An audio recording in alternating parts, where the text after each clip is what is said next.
겠습니다. 여러분 오늘은요 이 왕의 나라 이미 아직 사이라고 하는 내용으로 여러분과 함께 이 내용들을 나눠보려고 합니다. 그래서요 우리가 이 왕의 나라라고 하는 이 내용들이 이미와 아직 사이에 있는 얘기를 좀 하려고 하는데 이 얘기를 오늘 굉장히 중요한 얘기입니다. 근데 이 얘기를 하기에 앞서서 여러분에게 좀 먼저 설명해야 될 내용들이 있습니다. 그 얘기는 뭐냐면 패러다임이라는 개념입니다. 들어보셨을 수도 있습니다. 패러다임이라는 얘기를 들어보셨을 수도 있고, 이거 다른 말로는 이제 세계관이라고 얘기도 하기도 하는데, 과학 철학자이자 물리학자인 토마스 쿤이라고 하는 사람이 제시한 개념입니다. 그게 과학의 영역들을 벗어나서 이제 보편적인 사회를 설명하고 이야기하는데도 이제 많이 쓰이는 거죠. 이게 뭐냐라고 했더니요, 이 패러다임이라고 하는 것은 이 한 시대를 지배하고 있는 인식 틀, 인식 체계라는 거예요. 이 세계는 이런 거다라고 하는 것들 우리가 인식하는 틀이다라고 하는 거죠. 그래서 이것을 우리가 보통 지각의 틀이라고 하는데, 우리가 이 세상을 바라보면서 이건 이런 세상이야라고 하는 걸 인식하는 그런 렌즈를 끼는 거를 얘기한다고 하는 거죠. 그래서 이게 지각의 틀이죠. 그래서 렌즈를 끼고 어떤 렌즈를 우리가 착용하고 있는지에 따라서 동일한 현상도 다르게 이야기할 수 있게 된다는 겁니다. 그래서 세상을 어떻게 인식하고 생각하고 선택하고 삶에 대한 태도를 결정하는 거다. 이게 바로 패러다임입니다. 사실 우리는 여러분들 인식하든 인식하지 못하고 있든 간에 우리는 다 패러다임이 다 있습니다. 이 세상이 어떻게 흘러가고 있고 이 세상은 이런 거야. 이 세상은 이렇게 굴러가는 세상이야. 라고 하는 것들이 우리에겐 자연스럽게 있는 거죠. 이런 틀이 있는 걸 알고 있으면 우리가 이러한 세상 속에서 이런 인식 체계를 가지고 우리가 지금 살고 있었던 거구나 라고 인식할 수는 있겠죠. 근데요, 이 인식의 틀이요 바뀔 수도 있다는 겁니다. 이게 뭐냐면 패러다임 시프트라고 해서 내가 지금까지 보고 있던 틀이 있는데 이게 계속 오류가 생기고 더 좋은 어떤 것들이 계속 이제 드러나면서 이제 새로운 틀로 내가 새로운 패러다임으로 옮겨가야겠다라고 하는 게 패러다임 시프트, 패러다임이 바뀐다라고 이야기를 하는 거죠. 여러분 대표적인 예가 뭐냐면요, 이 천동설에서 지동설로 바뀐 거예요. 코페르니쿠스적 전환이라고 하잖아요. 이제 코페르니쿠스가 이제 얘기했던 그 내용들을 얘기하면서 우리가 지금까지는 지구는 이제 가만히 있고 하늘이 도는 줄 알았어요. 그래서 우리 중심적으로 이렇게 늘 생각했던 거죠. 근데 어느 날 뭔가 좀 이상한 거예요. 뭔가 계산이 잘 안 맞는 거죠. 계산 안 맞아서 계속 계산을 하려니까 이거는 땅이 도는 게 더 계산이 잘 나오는데? 라고 하면서 지동설을 주장하면서 이제 막 규탄 당하고 막 종교 재판까지 가게 되고 막 이런 여러 가지 상황들이 있다가 결국 이제 사람들의 틀이 이걸로 쭉 바뀌게 되는, 아주 혁명적으로 이제 어떤 우리의 사고 체계가 바뀌어지게 되는 것들이 우리에게 있다라고 하는 겁니다. 근데 우리가 이 얘기를 제가 왜 하고 있냐면 당시에 유대인들이 세상을 바라보는 관점, 그 패러다임이 있었기 때문입니다. 여러분 유대인들이 갖고 있던 그 패러다임은 뭐냐면 그 나라가 언제 오느냐라고 하는 겁니다. 무슨 얘기냐? 그들이 바라볼 때 지금 자기들이 겪고 있는 이 세대, 우리가 카운트다운 했지 않습니까? 3, 4, 4, 3, 2, 1, 땡 이렇게 했지 않습니까? 이 흘러가는 이 시간이 있습니다. 이 세대라고 하는데 이렇게 성경에서는 이 세대는 어떤 세대냐면 고통이 있고 죄가 있고 압제가 있고 기다림이 있는 그런 시대인 거죠. 힘든 시대입니다. 근데 계속 기다리다 보면 약속하신 메시아가 등장할 거라는 거예요. 메시아가 등장해가지고 그때 모든 이 악한 우리를 지배하고 있던 모든 게 다 깨지고 다 무너지고 다 심판받고 그 나라가 이제 쫙 이어지면서 다윗의 나라가 영원하리라고 하는 그 관점이 이제 있는 겁니다. 시간이 지나면 갑자기 확 이제 그 나라가 이제 시작되는 거죠. 그래서 이 사람들은 지금 어떤 생각을 갖고 있냐면 이 사람들이 갖고 있는 세계 체계가, 여러분 되게 중요한 얘기예요. 그래서 성경 이해할 때 굉장히 도움이 되는데 메시아가 등장하면 그 나라가 이제 시작이 되는데 그건 중요한 건 뭐냐면 내가 뭐를 해야지 그 나라에 속합니까? 라고 하는 게 중요해지는 거예요. 그러니까 그 나라가 이미 들어왔고 우리는 그 다른 이방인과 다르게 택함받은 민족인데 내가 그 나라에 속해 있다는 것을 어떻게 알 수 있습니까? 라고 하는 질문이 중요해지는 거죠. 그러니까 항상 묻는 게 뭐냐면 내가 영생을 얻으려면 어떻게 해야 됩니까? 이게 뭐냐면 율법이죠. 갑작스럽게 임해서 전복시킨 하나가 왔는데 이미 선택받은 언약 백성으로서 이곳에 있는 의인, 여기에 속한 이 나라에 속한 자라는 걸 증명해야 되는데 그걸 뭘로 증명하냐면 내가 율법을 잘 지키고 있어요 라고 하는 걸로 증명을 한다는 거예요. 내가 지금 율법을 잘 지키고 있고 내가 아주 성실하게 그 나라의 어떤 합리적 그 법적인 것들을 잘 지키고 있으면 역시 너는 그 나라에 속한 사람인 게 틀림없어 라고 하면서 나는 그 나라가 임했을 때 심판받지 않고 그 나라에 내가 지금까지 요때 동안 고생하면서 율법을 지켜왔던 모든 것들에 대해서 보상받는 거예요. 상을 받는 거예요. 그러니까 이 사람들은요 어떻게 해서든 그러니까 불안한 거죠. 이 나라에 속하지 않으면 내가 어떡하지? 내가 얼만큼 더 열심히 해야지? 내가 뭘 더 지금 더 채워 넣어야지 내가 저 나라에 속했다는 게 드러나게 되는 거지? 이게 굉장히 중요해지는 게 이 사람들의 관점이었다라고 하는 것입니다. 이해가 되시죠? 근데요, 주님께서 가지고 오시는 패러다임은 다른 거예요. 여러분, 주님께서 오셔서 그냥 메시아가 왔다, 그리스도가 왔다, 이제부터 새 나라가 시작됐다, 이게 아니라 주님은 그게 아니라는 거예요. 너희가 알고 있던 그런 것이 성경적인 하나님께서 만들어내셨고 이끌어 오시는 그 경륜 속에 있는 그 패러다임이 그게 아니다라고 얘기하고 있는 거죠. 중요한 것은 뭐냐면 그 나라다라는 거죠. 여러분, 나라의 3요소는요, 우리가 주권, 영토, 국민이에요. 제일 중요한 건 뭐냐면 주권이 누구에게 있느냐는 거죠. 우리도 헌법에 보면 제일 첫 번째가 뭡니까? 주권은 이제 국민에게 있다라고 얘기하잖아요. 주권이 제일 중요합니다. 왜냐하면 그 주권에 종속된 사람이 국민인 거고 그들이 살아가는 영토, 이 땅이 영토니까.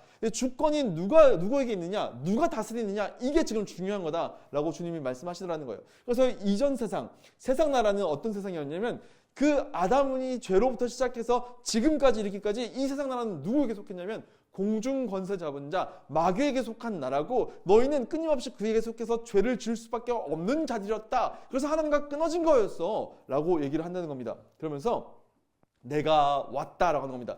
주님께서 오신 거예요. 그래서 주님께서 오시면서 뭐가 시작되냐면 하나님 나라가 시작되고 있습니다. 하나님 나라가 시작됐는데 예수님과 함께 이 하나님 나라가 이제 이 세상 가운데 들어온 겁니다. 하나님 나라가 이 세상 가운데. 그래서 왕이신 예수께서 이 땅에 들어오시면서 내가 통치하고 다스리는 영역이 하나님 나라다라는 걸 선포하게 된 거예요. 그래서 이제 뭐가 되냐면 이 하나님 나라라고 하는 거, 땅에 들어온 이 하나님 나라와 세상 나라가 지금 같이 가고 있는 겁니다. 같이 가다가 어떻게 되냐면 주님께서 승천하신 다음에 재림을 하실 건데, 재림을 하게 되면 이제 그 나라가 완전히 주님께서 통치하시는 완전한 나라가 오면서 세상 나라는 없어지고 멸망하고 이 땅 가운데 하나님 나라가 완전히 임하는 때가 온다라고 얘기하고 있다는 겁니다. 그러면서 지금 예수님께서 오셔서 지금 우리 말씀 읽고 있는 이 내용들은 뭐냐면 하나님 나라가 가까이 왔다라고 하면서 이미 왔다라고 하는 거예요. 여러분, 하나님 나라가 이미 예수님 때 들어온 거예요. 시작된 거예요. 시작됐으면서 어떻게 가냐면 재림하실 때까지는 아직 완성된 게 아니에요. 같이 가고 있는 거예요. 점점 우리가 지금까지 하나님 나라 운동 얘기하면서 점점 확산되는 나라, 계속 확산되면서 그 나라가 계속 이어지고 있다가 주님께서 재림하실 때 이 세상 나라는 무너지고 완전한 나라가 임한다. 이것이 주님께서 보여주고 있는 나라인 거죠. 그러니까 이제 중요한 건 뭐냐면요, 내가 이 나라에 속하기 위해서 주님께서 말씀하시는 건 뭐였냐면 지금까지 예수를 만나고 그분의 정체, 그분이 누구시냐, 그분은 하나님의 아들이고 그분은 사람의 아들이서 우리를 구속할 수 있는 그런 분이시다 라고 하는 것과, 그분이 우리를 위해서, 우리가 이 나라에 속하기 위해서 그분이 무슨 일을 하셨냐, 십자가에서 죽으시고 부활하셨다라고 하는 것을 네 마음에 믿으면 너는 이 나라에 속한다라고 하는 걸 지금까지 계속 얘기하고 있는 거예요. 그러면서요, 그 나라는 지금 겨자씨처럼 누룩처럼 점점 확장되어 가고 있고, 이미 시작된 이 나라에 어떻게 참여할 것인가가 중요하다. 그때 주님께서 요한복음에서 얘기하는 게 뭐냐면 네가 거듭나지 않으면 그 나라를 볼 수 없다. 그러니까 거듭남이라는 말은 아노덴이라는 원어를 쓰거든요. 아노덴이 원래 무슨 뜻이냐면 위로부터예요. 그러니까 이제 두 가지 뜻이 있어요. 첫 번째 뜻은 뭐냐면 위로부터고, 두 번째 뜻은 다시라는 뜻입니다. 근데 이제 누구죠? 니고데모가 이렇게 위로 태어난다는 게 무슨 개념인지 모르니까 어떻게 다시 태어나니까 이제 그게 중생처럼 된 건데, 사실 똑같은 의미긴 합니다. 위로부터 다시 태어나는 거니까 우리 영이. 그러니까 그 거듭남으로 통해 들어가는데, 우리는 이 거듭나서 예수를 믿음으로 그분의 의를 힘입고 그분의 의를 우리가 덧입고 그 나라에 속하게 된다라고 하는 게 복음의 내용이죠. 자, 그래서요, 지금까지 이제 우리는 이제 예수님께서 오셔가지고 보여주는 바뀐 패러다임, 유대인들에게 패러다임 그거 아니다, 너희들 지금까지 그렇게 알고 있었는데 그러면 아니다, 그거 내가 진짜 패러다임이 뭔지를 알려줄게 라고 하면서 이미 시작됐어. 그리고 마지막에 올 때까지 계속 확장되고 이 두 나라가 같이 가고 있을 때 너는 그 사이에서 어떻게 살 건지가 중요해, 이 얘기를 했던 겁니다.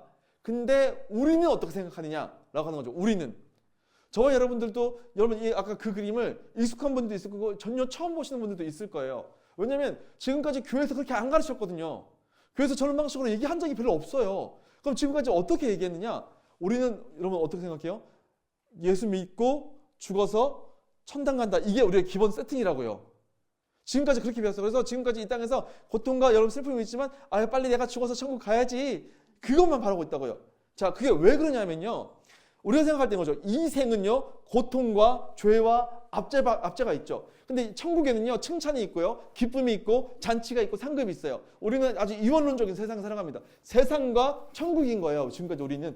그러면서요, 주님께서 다시 오신 거예요. 우리는 여기 갈 수 없어요. 우리는 갈 수 없는 자들인데 예수님께서 등장하면서 우리를 위해서 죄값을 해결하시고 십자가를 지셨죠. 그래서 어떻게 되냐면 여기 갈 수 있다가 된 거예요. 그래서요, 이제 이게 이런 우리가 그림을 지금까지 갖고 있는 거죠. 많은 어르신들이 이 그림을 갖고 있어요. 근데 이게 문제가 뭐냐면 이게 원래 우리가 이제 선교사들이 우리나라 들어오면서 복음을 전하는데 전혀 새로운 말을 하면 못 알아듣잖아요. 그러니까 우리가 이미 알고 있던 어떤 용어들을 차용해서 이걸 설명한 거예요. 근데 그게 그 원래 가지고 있는 의미까지 짬뽕이 되면서 섞여 들어간 거죠. 무슨 얘기냐? 우리가 원래 갖고 있던 불교적이고 또 유교적이고 또 이게 뭐랄까 그 어떤 미신적인 그런 이제 세계관들이 이게 종교들이 있었다는 거예요. 그래서요, 우리가 갖고 있는 불교적인 개념이 뭐냐면요, 이제 이 세상은요, 차안이라고 합니다. 차안, 고통이 가득한 곳. 그럼 또 뭐라고 합니까? 사바세계라고 하죠. 사바세계. 사바세계를 사는 중생 이런 말 쓰지 않습니까? 사바세계는요, 끊임없이 이곳에 차안이기 때문에 고통이기 때문에 인내해야 되는 곳이 바로 사바세계예요. 근데 이 사바세계에서 벗어나서 어디로 갈 수 있냐? 불교에서 얘기하는 게 뭐냐면 어디로 갈 수 있냐? 육도 전생이라고 하면 육도 환생이라고 하죠. 그러니까 너가 이 땅에서 지은 공덕에 따라서 너는 6가지로 갈 수 있어 라고 얘기합니다. 그래서 뭐 지옥도도 있고 뭐 여러분 그 신과 함께 영화 보면 나오잖아요. 그게 그거예요. 근데 우리가 이 불교에서 쓰는 용어가 뭐냐면 피안이라는 게 있습니다. 피안은 뭐냐면요, 건너가다. 우리가 요단강 건넜다, 죽었다는 걸 이제 강 건너갔다 이렇게 하잖아요. 그게 뭐냐면 피안이라는 말 자체가 건너갔다는 의미예요. 피안, 이게 원래 건너가는 행위인데 장소까지 얘기하면서 열반입니다. 열반. 그러니까 진짜 이렇게 뭐랄까요, 이렇게 완전한 만족이 있는 곳. 내가 욕심도 없고 완전한 만족이 있는 곳이 피안입니다. 도피처예요. 그러면서 천당이라는 게 돼요. 천상계, 육도 중에서 가장 높은 곳. 온갖 종류의 즐거움과 쾌락이 있는 곳. 물론 이제 불교에서는 여기서 덕이 다 떨어지면 다시 환생해야 되는데 천당이라는 게 좀 저기서 나온 거예요. 천상계가. 그리고 정토가 있습니다. 정토는 이제 피안과 천당 사이에 있는 곳인데, 그러니까 우리가 이제 뭐랄까요, 대승불교에서 나온 건데 저기 들어가면 그러니까 반드시 피안까지 가게 되는 어떤 그런 구조가 있는 거예요. 그러니까 그 개념들이 짬뽕이 돼가지고 우리는 이 땅에서는 고통받지만 죽으면 천국 가는구나, 천당 가는구나, 거기서는 영원히 행복할 거야. 이 땅에서는 고통이고 이 땅은 세속적이고 이 땅은 나쁜 거야 라고 하는 개념이 여기서 나온 거예요. 근데 우리가 가지고 있던 대부분의 패러다임이 이건 거죠. 우리가 가지고 있는 이제 영원한 안식처. 여러분, 영원한 안식처가 아니에요. 왜냐하면 주님께서 다시 오시면 우리 다 부활할 거거든요. 이 개념들이 이기 때문에 우리가 이 땅에서 신앙생활이 망가지는 거예요. 왜냐면 우리는 이미와 아직 아까 살았던 그 사이를 살고 있거든요. 땅도 있고 하늘나라도 이미 들어와 있는데 이 사이를 살고 있기 때문에 우리는 이 땅에서 사는 게 어떻게 사는 게 중요한데 이 그림 속에서는요, 이 땅에서 어떻게 사는 게 별로 안 중요합니다. 죽으면 내가 예수 믿었어? 그럼 죽으면 끝인 거야. 그러니까 우리 항상 이제 고전적인 전도 방법, 죄송하지만 전도파 이런 것도요, 제일 먼저 물어보는 게 뭐예요? 당신 오늘 죽으면 천국 갈 수 있습니까? 이거 물어본다고요. 근데 그게 아니라고요. 요 개념 우리가 요 얘기를 오늘 이 얘기를 계속 해보려고 합니다. 좀 이해가 되시죠? 그러니까 지금까지 우리가 가지고 있던 그 흐름의 개념을 잊어라! 라고 얘기하고 싶은 겁니다. 그래서 여기서 이제 예수 잘 믿으면 이 땅에 잘 되는 복, 뭐 이런 것들을 얘기하고 있는 거죠. 이 땅에서 잘 되는 기복신앙도 무속신앙에서 들어온 겁니다. 비나이다 하면서 빌어가지고 이 땅에서 복 받는 거. 그래서 이런 내용들 여러분 기억하시면 좋겠습니다. 그래서 이어서 이렇게 정리해 볼 수 있겠죠. 그래서 유대인의 패러다임은 뭐냐면 키워드는 언제 오느냐, 그리고 우리를 해방시킬 자. 그래서 우리는 율법을 통해 자기를 증명해야 된다. 그래서 이 땅의 삶은 율법을 지키면서 고통을 견디는 시간이다. 한국 기독교의 왜곡된 패러다임은 죽어서 가는 곳이다. 그리고 나를 위한 안전법 예수. 일단 예수 믿어볼까? 라고 했잖아요. 그러면서 사후 보장과 현세의 기복, 그리고 탈출을 기다리는 대기실이 이 땅이다 라고 얘기할 수 있겠죠. 근데 예수님께서 가져오신 패러다임은요, 왕의 통치입니다. 그리고 진정한 왕이 있고 생명의 주가 있고 그 복음을 누리는 오늘도 우리는 복음의 그 기쁨과 자유를 누릴 수 있고 그 주님께서 다시 오셔서 모든 것들을 회복시키시는 나라를 소망하며 기다리고 있는 거죠. 그 주님께서 오시기 전에 죽어서 가는 나라도요, 여러분 신학적으로 뭐라고 그러냐면 중간 상태라고 부릅니다. 거기가 끝이 아닌 거예요. 주님께서 다시 재림하시면서 그분과 함께 이 땅에 와서 영원히 우리가 그분과 함께 다스리는 것, 그게 기독교에서 얘기하는 끝인데, 그러니까 오해하면 안 되는 거죠. 그래서 우리는 이 땅에서 어떻게 살았냐면 왕의 대사로서 침투하는 현장에 있다라고 하는 걸로 얘기해 볼 수 있겠습니다. 여기까지 이해가 되세요? 자, 이제 그럼 본격적으로 들어가 보도록 하겠습니다. 이제 우리가 15장으로 들어갈 텐데 잃어버린 백성을 찾은 왕의 잔치에 대한 부분들을 함께 얘기해 보도록 하겠습니다. 여러분 15장에 들어가면요, 예수님과 이 바리새인들이 싸우는 장면이 나옵니다. 뭐라고 되냐면 모든 세리와 죄인들이 말씀을 들으려고 예수님께, 이 죄인들, 세리 아시잖아요, 세리. 그래서 이게 로마에 빌붙어 가지고 민족의 고열을 뽑아보는 나쁜 놈들. 근데 그 놈들이 예수님을 찾아와서 그분의 말씀을 들으려 가까이 나왔습니다. 그랬더니 아까 그 유대인의 패러다임 안에서 최고봉, 율법 진짜 잘 지키는 걔네들이 나와가지고 서기관하고 바리새인들이 와가지고 수군거리면서 저 예수가, 이 사람이 죄인을, 세리들을 영접하고 같이 밥 먹는다, 막 이런 게 너무 화가 나는 거예요. 여러분, 이 사람들이요, 이 예수님이 밥 먹는 걸 진짜 싫어했습니다. 왜냐하면 유대인의 문화 속에서요, 같이 밥 먹는다는 건 어마어마한 개념이에요. 뭐냐면 우리 서로를 용납한다는 거죠. 우리 같은 편이야. 그리고 한 가족이야. 우린 친구야. 우린 우정을 갖고 있어. 이 개념입니다. 예수님께서 와가지고 얘네랑 먹고 있으니까 사실 예수님은 이 사람들 볼 때는 뭐예요? 똑같은 놈인 거예요. 죄인인 거예요. 죄인. 그렇죠?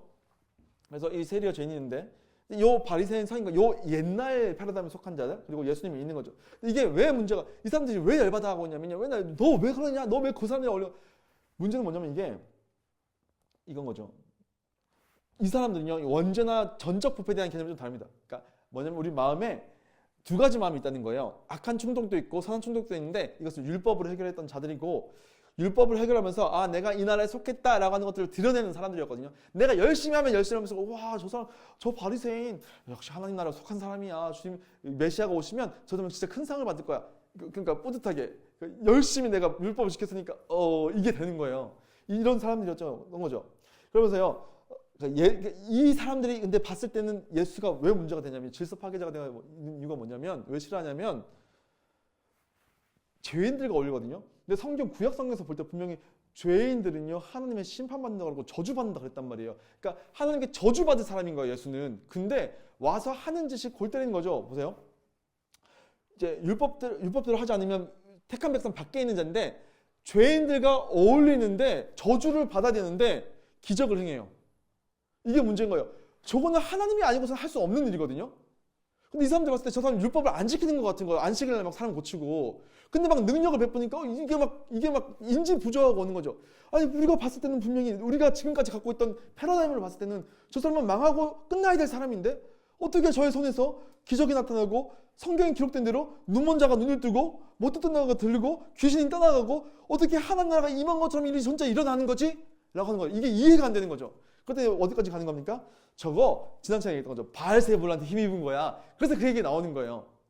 자, 이게 이 굉장히 큰 이제 갈등 상황이 생기게 된 겁니다. 그래서 이전에 있던, 사실 이게 요 식탁이 그냥 저에 어울리니까 그냥 이런 상황이 아니고, 옛날의 패러다임, 이 사람들이 갖고 있던 패러다임하고 예수님께서 나는 의인을 부르러 온 게 아니고 죄인을 부르러 왔다 라고 하면서 죄인들에게 용서해주고 만나주고 만져주고, 이런 상황, 이 새로운 패러다임이 지금 싸우고 있는 거예요. 맞붙은 겁니다. 지금 누가복음 15장이 지금 그걸 보여주고 있는 거예요. 그래서 지금도 이제 이 상황 속에서 당신은 그러면 안 되지 않습니까? 하면서 옛날 패러다임이 얘기하니까 예수님께서 얘네들을 위해서 얘기를 해주시는 게 이어지는 내용들이에요. 그러니까 이 옛날 패러다임에게 새로운 패러다임을 설명해주고 있는 거죠. 자, 그러면서 나오는 내용들이 뭐냐면, 여러분 많이 들어보셨을 비유들이 다 여기서 나오는 거예요. 잃은 양 비유, 잃은 드라크마 비유, 돌아온 탕자 비유가 얘네한테 얘기하는 거예요. 이렇게 따라오실 수 있겠죠? 자, 그래서 한번 하나하나 좀 살펴보도록 하겠습니다. 너무 좋아하는 비유입니다. 100마리의 양이 있는데, 그죠? 100마리 중에 한 마리를 잃으면, 그죠? 한 마리 읽었는데 99마리를 들여두고 한 마리를 찾아내기까지 하지 않겠는가라고 하는 그 내용입니다. 자, 그래서 이제 양을 잃어버린 거예요. 찾아다니는 거예요. 양을 막 찾아다닙니다. 그러면서요, 잃어버린 양을 찾아가지고 결국에 걔 데려온 거죠. 어깨에 둘러매고 데리고 옵니다. 그러면서 돌아와가지고 무슨 얘기를 하냐면, 우와, 나와 함께 즐기자 여러분 하면서 파티를 여는 거예요. 여러분, 이게 좀 과하지 않습니까? 양 한 마리 주워왔다고 100마리 버려두고 한 마리 찾으러 갔다가 그거 주워가지고 양 한 마리 잃어버려서 찾았다가 막 잔치를 베풉시다. 좀 이해가 안 되잖아요. 그죠? 근데 이게 고대 중동에서는 이게 이해가 되는 문제예요. 그 당시에 사람들 들었을 때는 와, 그럴만하지 이런 거라고요. 왜냐하면 이 양 한 마리잖아요. 그냥 재산이 아니에요. 우리 이제 소 한 마리 얼마 이러면 우리 재산, 우리 기본적으로 그 시골 가면 이제 재산이잖아요. 근데 여러분 옛날 그 아세요? 원앙소리 아세요? 원앙소리? 원앙소리 그 영화 보면 할머니 할아버지한테 그 소는 그냥 소가 아니잖아요. 가족이잖아요, 가족. 그죠? 근데 마찬가지입니다. 고대 중국에서는요, 이 양은요, 내 식구인 거예요. 어떻게 그러냐? 자, 이게 소리가 나는지 모르겠다. 잠깐만요. 소리가.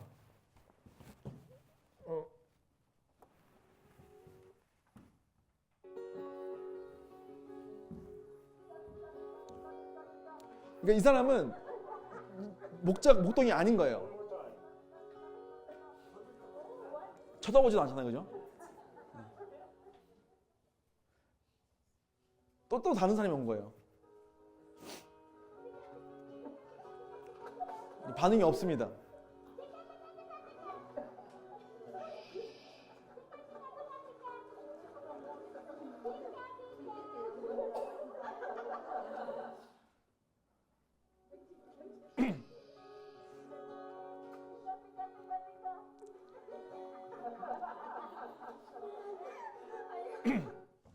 보세요.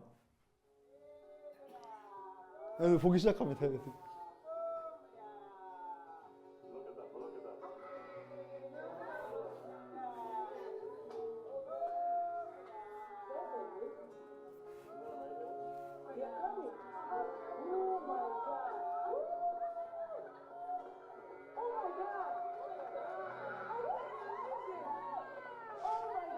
진짜 양은요 목자 소리를 따로 알아들어요. 진짜로. 그래서 목자들은 그러니까 이 한 마리 한 마리에 이름을 붙여주고요. 내 가족인 거예요. 목자들에게는. 그죠? 그런가 하면요. 이 양이 가족인 거죠. 근데 얘네가 문제가 뭐냐면 눈이 되게 나빠요. 눈이 되게 나빠서 앞에 있는 그 다른 양의 엉덩이만 따라다니는 거예요. 근데 얘가 길을 잃어버리잖아요. 그 얘는 죽었다고 봐야 돼요. 스스로 집에 돌아올 리가 없어요. 왜냐면 눈이 안 보이거든요. 얼마나 멍청이. 그래서 다 양 같아서 이런 얘기 나오는 거예요. 보세요. 강아지 땅 사이로 양 한 마리가 끼어 있어 이를 본 남성이 양의 발목을 붙잡고 끌어올리니라. 그러자 양이 몸이 반쯤 빠져나오더니 완전히 어우 다행이죠. 양은 답답했는지 신나게 뛰어가는데 뛰어버렸습니다. 양이 이래요, 여러분. 양이 어떤 이런 애들인 거예요. 그러니까 주인이 생각했을 때 이 내 가족 같은 양이 없어졌어? 그럼 얘는 거의 100% 죽는 거예요. 빠져 죽든지 늑대한테 물려가든지 그냥 죽는 거예요. 그러니까 그 조급함, 내가 빨리 찾지 않으면 큰일 나는데, 빨리 찾지 않으면 큰일 나는데 라고 하는 그 답답함과 그 긴급함이 있는 거죠. 그래서 그 양을 찾아오는 거예요. 여러분들 이 비유 속에서 예수님께서 얘기하고 싶은 게 뭡니까? 이 양을 찾아오는 자가 누구냐면 자기라는 거예요. 예수라는 거예요. 그리고 잃어버린 양은 세리와 죄인이라는 거죠. 내가 지금 목에 얽혀갖고 되는 건 내가 얘를 찾아가지고 얘를 회개시켜가지고 그 나라의 내 가족 속에 다시 그 우리 속에 집어넣는 과정. 내가 지금 그거 하러 왔잖아. 근데 너 같이 안 기뻐할 거야? 너가 요 마을 같이 그 당시에 이제 그 양은 같이 동동으로 키웠거든요. 그러니까 이 양이 없어지는 건 마을 자체에서 난리 나는 일인 거예요. 근데 너 안 기뻐? 라고 물어보는 거죠. 너 안 기뻐? 그런 거 한번 또 볼까요? 그래서 식탁 교제는 돌아가서 우리 잔치를 벌이자. 이거 뭐냐면 우리 다 모여서 천국 잔치를 벌이자 이거예요. 내가 지금 얘네들 지금 식탁에 앉아 있는 거 내가 지금 막 즐거워하고 이런 게 뭐 술을 즐거워하고 뭐 음식을 탐한다 아니야. 지금 여기서 어떤 일이 일어나는 거냐면 천국 잔치가 열리고 있는 거잖아. 라고 지금 예수께서 말씀하시는 거로. 근데 너 여기서 반응 안 할 거야? 바리새인과 서기관들에게 얘기하는 거죠. 그런가 하면 여러분 잃어버린 드라크마, 이거 안 먹여졌네. 드라크마의 비유를 좀 볼게요. 어떤 여자가 10 드라크마 중에서 하나를 잃어버렸대요. 근데 그 드라크마가 동전이죠. 은화입니다. 은화. 근데 이거를 어떻게 여러분 동전 하나 없어진 거야. 동전 하나 없어. 뭐 10,000원짜리도 아니고 50,000원짜리도 아니고 동전 하나 없었는데 등불을 켜면서 밑에 너 지금 어디 있어 하면서 막 계속 찾는 거예요. 이해가 안 되죠. 아니 왜 이렇게까지 해? 우리는 이해가 안 됩니다. 근데 이 사람들 문화에서는 이해가 됩니다. 왜냐면 영어죠.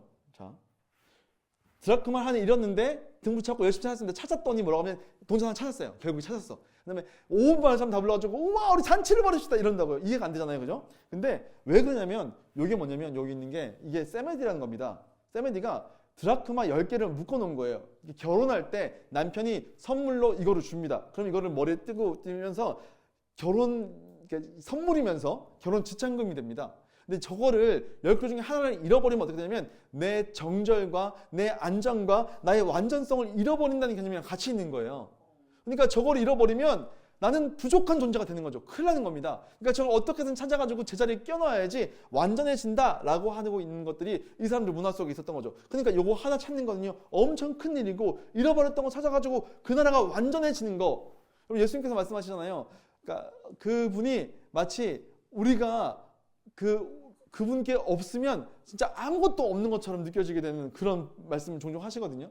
그러니까 요걸 찾으러 주님께서 오셨고, 지금 요걸 찾는 여인이 바로 자기다라고 하는 거고, 이게 잃어버린 자들이다라고 얘기하고 있는 거죠. 그러면서 여러분이 이 잔치는 하나님 나라의 기쁨에 대한 것이다라고 이야기를 합니다. 우리는 많이 들어봤으니 얘기도 해봅시다. 돌아온 탕자의 비유를 좀 해보려고 합니다. 여러분 너무 많이 들어봤습니다. 근데 여러분 이 내용을 보게 되면 이제 그 둘째 아들이 개념이 없는 애이죠. 그러면서 이제 둘째 아들이 분깃을 받아가지고 아버지 나한테 분깃 주십시오 하면서 달라고 하죠. 근데 이 분깃이 유산입니다. 기본적으로 여러분 유산을 받으려면 어떻게 돼야 되는 거예요? 아버지가 돌아가셔야 됩니다. 개념이 얼마나 패륜합니다. 패륜하. 아버지 필요 없어요. 막 이러죠. 아버지 죽어. 그래서 내 돈 내다 이렇게 한 거예요. 뉴스에서 그런 사람들 나오잖아요. 그렇죠? 그 돈을 받아가지고 해외가 다 이렇게 땅을 다 처분해가지고 외국 가가지고 열심히 낭비했는데 흉장이 들어가지고 이번에 망한 겁니다. 여러분 다 아시는 내용처럼. 그래서 어떻게 하냐 했더니 이제 이방인의 종으로 들어가죠. 그래서 그 당시에 이제 부정하다라고 하는 것에 종이 됩니다. 돼지를 키우는 일을 하고 너무 배가 고프니까 돼지가 먹는 쥐엄열매 먹으려는데 그것도 안 줘가지고 너무 비참해가지고 어떻게 합니까? 우리 아버지 집에 먹을 게 많았는데 내가 아버지의 아들로 얘기를 하지 못하겠고 그냥 품꾼 중에 한 명으로 써주십시오 하면서 가는 거죠. 회개하고 갑니다. 갔더니 어떻게 됩니까? 그 아버지가 처음 멀리서 봐가지고 뛰어나오면서 아이를 안아주면서 잘했다 뭐 어떻게 이렇게 힘들었냐 하면서 안아주면서 눈물 닦아주고 새 옷으로 갈아입혀주고 가락지를 껴주죠. 가락지를 껴주는 건요, 넌 나의 상속자다라는 의미입니다. 그 반지를 껴주고 신발을 신겨주고 온 사람들에게 소 한 마리 잡아가지고 우리 함께 축제를 즐깁시다 하고 하는 거죠. 여기까지는 똑같습니다. 그죠? 근데 아직 이야기가 안 끝났습니다. 왜냐하면 첫째 아들이 남아있거든요. 첫째 아들이요, 이 소란함을 듣고 종한테 물어봅니다. 야, 지금 무슨 일이 벌어지고 있는 거야? 그랬더니 당신의 잃어버렸던 둘째 아들이 살아 돌아왔고 거기서 너무 기뻐가지고 아버지가 지금 소를 잡고 지금 잔치를 벌이고 있습니다. 했더니 이제 열받은 거죠. 아니, 나는 이렇게 열심히 아버지의 일을 하고 있는데 나한테는 아무것도 주는 거 없으면서 저 잃어버린 저 페루나 같은 놈, 집 나가는 그 놈을 지금 챙겨준다고? 원래 사실 아까 그 페룬 짓을 하면요 동네에서 쫓겨나요. 동네 앞에서 그 경기 앞에서 항아리를 깨트리면서 넌 이제 우리 마을 사람 아니어서 쫓아낸다고. 이게 추방이에요, 추방. 근데 이 아버지는 그걸 용납해주고 받아준 거예요. 근데 이 아들이 보니까 저놈은 저렇게 대우받으면 안 되는 놈이거든요. 큰일 나는 놈이죠. 그러니까 아버지한테 막 화를 내더니 이제 아버지가 와가지고 너는 왜 잔치에 참여 안 하냐? 잔치에 참여 안 한 거예요. 잔치에 참여 안 하고 있는 겁니다. 너는 왜 잔치에 참여 안 하냐? 했더니 저놈 새끼 저거 아니잖아요. 했더니 야, 너는 항상 나와 같이 있어서 내 것이 전부 다 네 건데 왜 너는 그렇게 생각하느냐? 너도 잔치에 참여하자라고 얘기하는 내용이 이어지는 내용이죠. 그래서 너는 나와 함께서 내가 누리고 있는 모든 좋은 것들이 다 너가 가지고 누리고 있지 않느냐라고 얘기하고 그 다음에 오픈 결말입니다. 그래서 이 첫째 아들이 어떻게 했더라가 안 나옵니다. 그죠? 왜 안 나오냐면요, 이제 이렇게 된 거죠. 저 첫째 아들은 이제 바리새인과 서기관들이죠.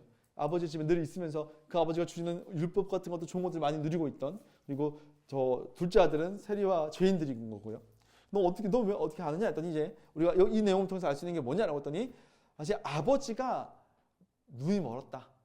아버지가 지금 사랑의 눈이 멀었다. 아버지가 너무 많은 것들을 허비한다. 그 둘째 아들을 위해서 너무 많은 것들을 쏟아붓는다 라고 얘기하는 내용들이 있는 거죠. 그러면서 바리새인들에게 물어보는 거예요. 자, 아버지인 하나님께서는 지금 이 막내기 같은 놈들을 지금 다시 맞아들였고 그들을 이 나라의 백성으로 채웠는데 잔치를 벌이고 있고 이 잔치가 지금 뜨겁게 진행되고 있고 즐거운데 너는 어떡할래? 바리새인과 서기관들아, 너희는 여기에 같이 즐거워할래? 아니면 너희는 어떡할래? 라고 하는 내용들이 나오게 되는 거죠. 참여를 할까요? 안 할까요? 뒤에는 오픈 결말이긴 한데 안 하는 것처럼 보이긴 합니다. 자, 그래서요, 다시 한번 주님께서 바리새인들과 서기관들에게 얘기하시는 내용이 16장입니다. 뭐라고 말씀하시냐면, 야, 지금이 데드라인이 다가오고 있는데 너 지금 빨리 패러다임 갈아타라. 지금까지 네가 알고 있던 이 패러다임 그거 아닌 거야. 진짜 패러다임이 왔는데 너 언제까지 거기에 머물러 있을래? 그럼 망하는 거야 라고 얘기하고 있는 게 뒤에 나오는 16장부터의 내용입니다. 계속해서 내용이 이어집니다. 근데 그 얘기를 해주려고 주님께서 무슨 얘기를 해주시냐면 두 가지 얘기를 해주시는데, 첫 번째가 불의한 청지기의 비유입니다. 그리고 두 번째가 부자와 나사로의 비유인 거죠. 이게 여러분 부자와 나사로의 비유 같은 얘기를 하면 이제 이렇게 뭐 여기서 많은 얘기를 뽑아낼 수 있어요, 그렇죠? 근데 엄밀하게 얘기하면 그 내용이 뭐냐면 바리새인과 서기관들에게 갈아타라라고 하는 얘기를 하고 있는 겁니다. 한번 볼게요. 불의한 청지기 비유부터 봅시다. 그럼 불의한 청지기 비유를 보게 되면 이제 청지기 한 명 나옵니다. 예수께서 얘기하시는 이 청지기, 그러니까 우리로 따지면 이제 가정 재산을 관리하는 집사입니다. 집사가 일을 그 주인의 모든 재산을 맡아가지고 이거 가지고 굴리고 있는데 엄청 방탕하게 이거를 자기를 위해서 막 낭비를 한 거예요. 주인 거를 자기를 위해서 낭비를 했습니다. 그랬더니 주인이 그걸 알고 온 거예요. 그러면서 야, 너 잘라버릴 테니까 너 이거 네가 하고 있던 거 지금 빨리 인수인계해서 작성하고 너 요 조금 시간 줄 테니까 그때 딱 정리하고 너 꺼져. 이 얘기를 한 거죠. 그러니까 이 청지기가 큰일 난 거죠. 왜냐면 너 여기 나가면 내가 할 게 없는데 내가 지금까지 머리 쓰는 일 하던 사람인데 막노동 할 수도 없고 그래서 뭐 빌어먹자고 하니까 좀 내가 너무 모냥 빠지고 너 뭐 하지 이제? 땅 팔 수도 없고 뭐 하지? 라고 하는 순간 아이디어가 딱 떠오른 겁니다. 그건 뭐냐면요. 그게 무슨 내용이냐면 내가 요 남아있는 시간에 최선을 다해가지고 친구를 사귀어야겠다. 내가 여기서 이 집에서 나갔을 때 나를 도와줄 친구가 있으면 되겠다라고 하면서 어떤 방법을 쓰냐면 이 나쁜 놈이 그 주인의 이제 돈을 빌린 채무자들이 있습니다. 채무자들을 한 명 한 명 열심히 다 불러봅니다. 그러면서 앉혀가지고 야, 너 얼마 빚졌지? 차용증 수정합니다. 그러니까 공문서 위조로 합니다. 너 100억 빌렸다고? 야, 지워 50억. 때 내가 50억 깎아줬다? 그러니까 주인의 걸로 막 생색내면서 자기가 막 이 사람들한테 있던 거 막 주는 거예요. 그러니까 주인이 그걸 보면서요. 이 보면 좀 이해가 안 됐었죠? 보면서 야, 너무 지혜롭다. 이렇게 얘기하는 건 주인 난 거죠. 여러분 지혜롭다는 게 뭐냐면 야, 진짜 대가리 이렇게 그죠? 대가리가 잘 들어가네. 똑똑해. 야, 진짜 얄밉게도 영악한 놈이네. 이런 내용인 거예요. 그러니까 뭐냐면 자, 얘가 남아있는 자기의 시간 동안에 어떻게 해서든 자기 것도 아니야. 주인의 것으로 탕감시켜주는 방식으로 자기의 친구를 늘린 거예요. 그러면 얘가 여기서 쫓겨나서 나가는 거예요. 근데 이 사람 때문에 돈 탕감 많이 받았네? 그러면 어떻게 돼요? 우리 집에서 한번 좀 먹고 좀 지내. 그러니까 여기 있는 사람만 지내도 평생 먹고 살겠네? 이게 된 거예요. 그래서 예수님께서 말씀하시는 건 뭐냐면 야, 이 세대의 아들들, 그러니까 세상 사람들도 이 정도 머리 굴려. 근데 바리새인과 서기관들아, 너희는 스스로를 빛의 아들로 여기지? 이 빛의 아들이 그리스도인들 얘기하는 게 아니에요. 바리새인과 서기관입니다. 그 당시에 빛의 아들. 너희가 빛의 아들이라며 근데 너희는 머리가 안 돌아가? 지금 어떤 상황인지 모르겠어? 야, 지금 데드라인이야. 너희들 이제 좀 있으면 너네 세상 끝난다고.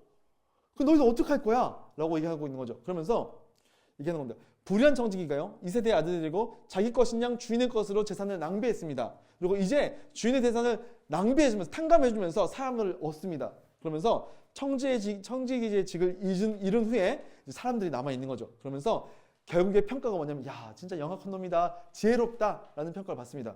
근데 바리새인과 서기관 니네는 뭐냐는 거예요. 너희는 빛의 아들이고 너 스스로 하나님의 백성이라며. 근데 너희는 하나님께서 너희에게 주신 아까 그 탕자의 비유에 나오는 큰 아들 생각해보죠. 너희가 나와 함께 해서 내가 걸 다 가지고 있잖아. 근데 이거 있잖아요. 하나님 나라를 위해서 쓰는 게 아니고 자기를 위해서 쓰는 거죠. 그러니까 얘네랑 똑같습니다. 자기가 주인인 양 율법을 자기 입맛에 따라 해석하는 거예요. 그러면서 뭐라고 하면 야, 주님께서 이혼하지 말라 그랬는데 이혼 증서 써주면 되는 거야 라고 하면서 자기 마음대로 막 바꿔버립니다. 율법을 바꾸는 자기들이 막 마음대로 해석하는 거, 자기 입맛에 맞게 자기가 인기를 얻는 방식으로. 그러면서 그렇게 하면서 사람들한테 인기를 얻는 거죠. 그래서요, 이 하나님의 말씀과 율법을 낭비합니다.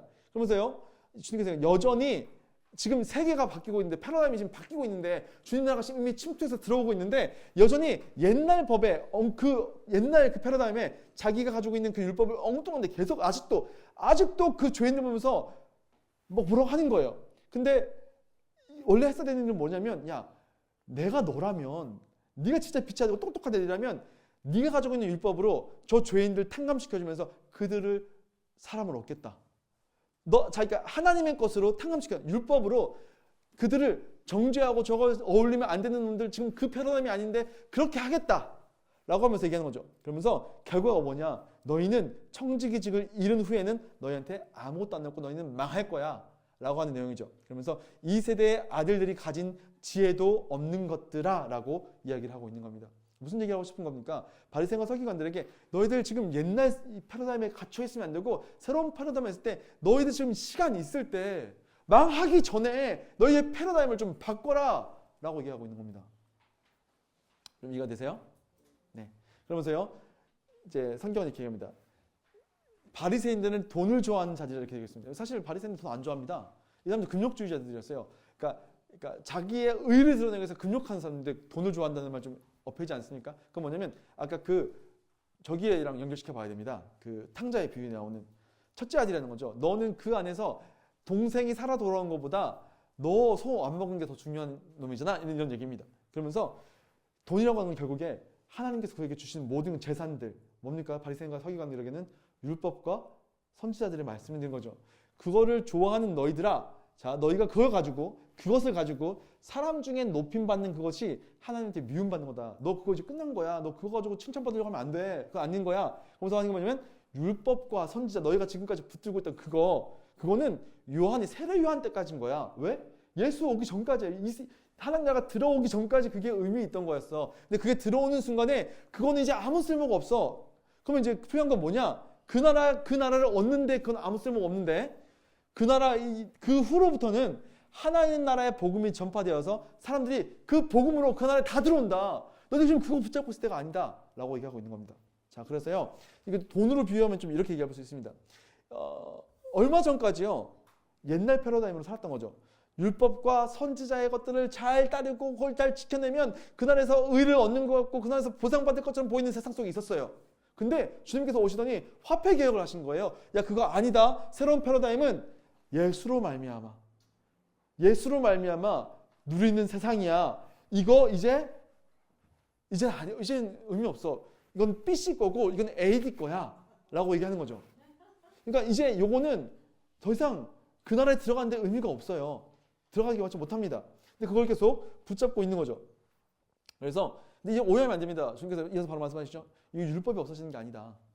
율법이 없어지는 게 아니고, 그러니까 예를 들면 이렇게 말씀하시죠. 본문 안에서는 야 남편과 아내가 음행해서 헤어지는 것도 죄고 그 헤어진 여자랑 결혼하는 것도 죄야. 여전히 죄야. 그러니까 율법은 살아 있어. 아직 끝난 건 아니야. 근데 용도가 바뀌었어라고 하는 거죠. 없어지는 게 아니라 이거죠. 율법이 있어야지 뭐가 거룩한 거고 뭐가 악한 건지 알죠. 근데 그게 본래 의도대로 사용되게 될 거야 라고 하는 거죠. 예수님 안에서 하나님 나라의 통치 안에서 지금까지 그거를 바리새인들이 자기가 원하는 대로 막 바꿔서 썼단 말이에요. 근데 그게 진짜로 그 원래 흘러가려고 하는 대로 하나님의 통치 안에서 그분의 다스림 안에서 그 율법이 본래 의도를 찾아낼 거야, 잘 되게 될 거야 라고 하는 얘기로 하고 있는 겁니다.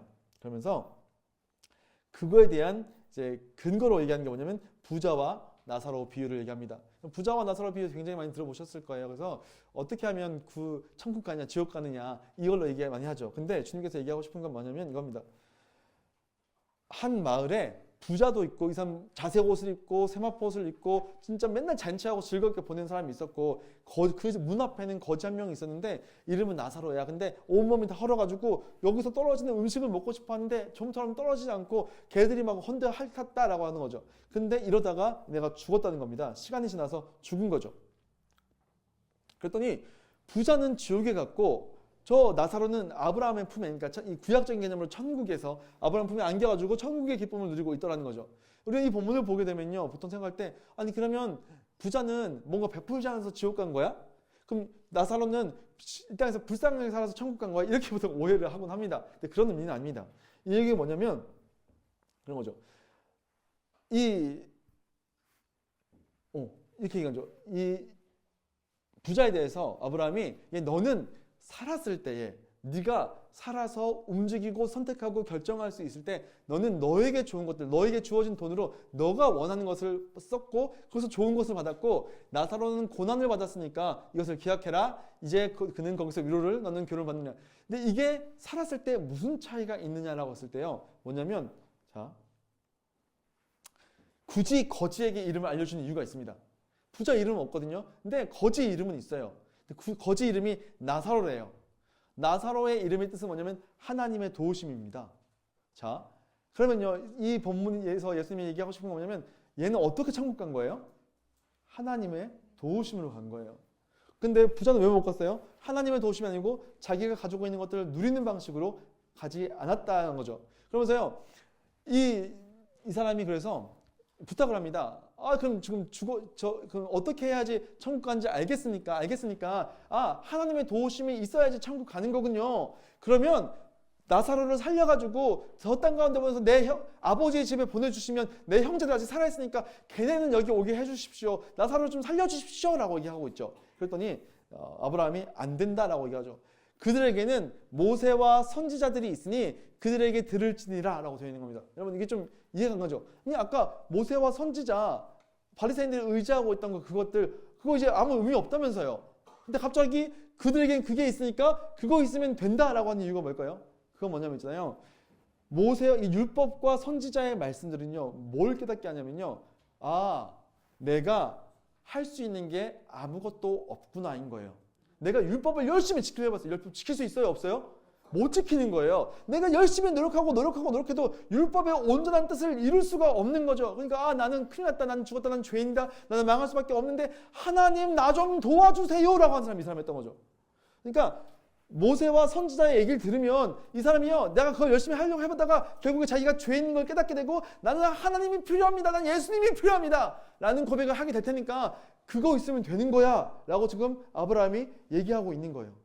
자, 그러면요, 그러면 굳이 너무 치사하다, 나사로 좀 보내주면 안 되냐 라는 생각이 들 수도 있습니다. 근데 여러분, 놀랍게도요, 그 일이 실제로 일어납니다. 어디서 오냐면 동명이인인데 요한복음에 보게 되면 이제 예수님 십자가 지시기 전에 나사로라고 하는 마르다랑 마르다의 오빠인 나사로가 나오죠. 죽었습니다. 죽었는데 예수님이 가셔서 살려내시죠. 그죠? 살려내셔서 죽었던 나사로가 진짜로 살아났어요. 근데 그 후에 어떤 일이 일어나냐면 그거 봤으면 우와, 죽은 사람이 살아났어, 예수님은 대단하신 분이다, 저분만 따라가야지 이렇게 될 것 같은데 문제는 어떻게 합니까? 그때 바리새인들이 그 얘기를 했거든요. 아까 요 비유를 듣고 있던 바리새인들이 예수님께서 하신 일을, 그게 뭐냐면 나사로를 살리신 얘기를 들었어요. 그러니까 그 사람들이 모여가지고 작당 모의를 하는 거예요. 어떡하지? 우리 패러다임이 망가질 것 같은데 어떡하지? 예수를 죽이기로 모의하는 거예요.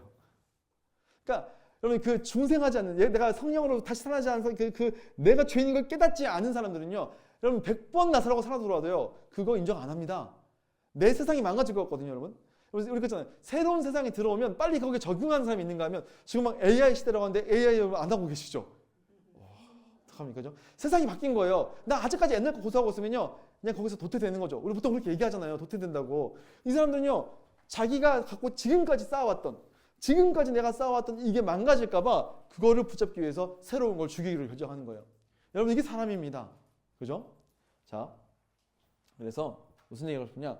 율법의 참된 용도가 예수님으로부터 온전해지는 겁니다. 율법은요, 우리의 죄를 깨닫게 하고요, 나는 하나님이 필요한 사람이구나 라고 하는 걸 깨닫게 해서 저기 나타난 저 예수를 만나서 내가 그를 믿고 구원받게 이렇게 하는 용도가 율법의 용도다라고 하는 걸 알려주는 게 이 비유예요.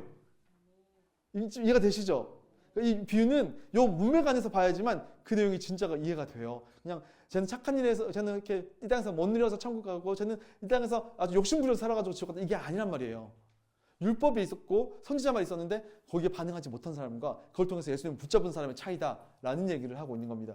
자, 그런가 하면 그래서 우리가 여기까지만 얘기하고 잠깐 쉴 텐데, 자, 그래서 이 본문 지금까지 얘기했던 거 얘기하고 싶은 게 뭡니까? 야, 너가 지금 죽기 전에, 데드라인이 오기 전에 너 선택할 수 있을 때, 네가 복음을 들을 수 있을 때, 네가 지금까지 살고 있던 패러다임을 던져버리고 예수의 패러다임을 붙잡아야 돼. 지금 붙잡아야 되는 거죠. 여러분, 유대인들 아까 든 그 패러다임이었습니다.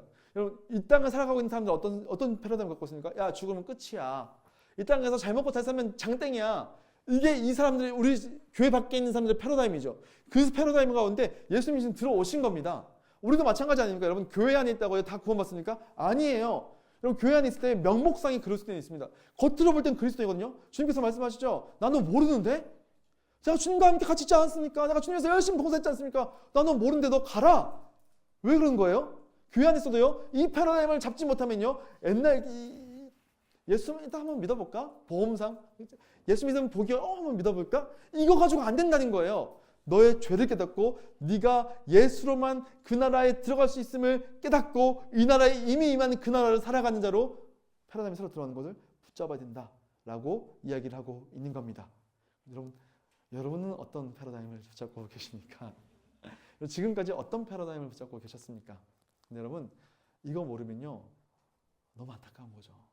너무 안타까운 거예요. 그러니까 여러분께서 아까 제가 이렇게 요거 있잖아요. 예수님 초림하시고 재림하시고 그림 있잖아요. 저는 그거 개인적으로 꿈에도 잊혀지면 안 되는 그림이라고 부르거든요. 꿈에도 잊혀질 수 없는 그림이라고 부릅니다. 왜냐면 그거를 알고 있어야지 내가 이 땅에서 어떻게 살지 이제 결정하게 되는 거거든요. 그 얘기를 한 2분, 3분 정도 쉬게 해드릴게요. 3분 정도 쉬었다가 얘기를 할 테니까 그 그림을 여러분 머릿속에 딱 박아놓는 거예요. 이미와 아직 사이에 있다. 세상 나라가 같이 있다가 주님께서 오시면서 하나님 나라가 시작됐는데 주님께서 다시 오실 때까지는 같이 가다가 주님 오실 때 이거 망하고 영원한 하나님 나라가 이어진다라고 하는 이 그림을 머릿속에 딱 박아놓고 3분 동안 잠깐 쉬시면서 그걸 생각하시면서 계시다가 3분에 다시 이어서 가도록 하겠습니다. 잠시 쉬겠습니다. 그래서 지금 이제 새로운 패러다임이 왔다라고 하는 것들을 계속 얘기했고 주님께서 그 나라에 대해서 지금 설명하고 그 나라를 지금 계속 이제 바리새인과 서기관들에게 얘기하면서 그 나라에 속하라라고 하는 얘기를 지금 이어가고 있죠. 자, 그러면 이제 우리는 새로운 패러다임으로 말세를 살아가는 내용을 좀 해보려고 합니다. 우리가 새로운 패러다임을 가졌는데 그 새로운 패러다임으로 말세를 어떻게 살 것인가 라는 얘기를 해보자는 거죠. 말세라고 하는 것은요 어렵게 생각하실 필요는 없는데 말세는 이미와 아직 사이에 있는 시간을 말세라고 부릅니다. 말세가 재림하시는 예수님께서 오시는 때를 말세라고 하는 게 아니고 예수님께서 오셨고 다시 오실 때까지의 시간을 라스트 데이즈라고 해서 말세라고 부릅니다. 그러니까 지금은 어떤 시대예요? 지금은 말세인 거예요. 아유 말세다 그죠?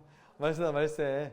지금 말세입니다. 그래서 이 말세를 어떻게 살 것인가 라고 했더니요 예수님께서 얘기하는 여러 가지 삶의 방식들이 있습니다. 예수님의 목양론이라고 이름을 지어봤는데 첫 번째는 뭐냐면 실족하게 하지 마라. 너의 형제와 너의 사람들을 실족하게 하지 마라 라고 얘기를 하고 있는 거죠. 자, 이거 누구랑 비교하냐면 바리새인과 서기관과 내가 좀 비교를 하고 있습니다. 바리새인들은요 지금까지 율법을 가지고 아주 세칙을 세워가지고 그를 막 정죄하고 너 그러면 안 돼, 그러면 안 돼, 그러면서는 안 돼 막 얘기했던 거죠.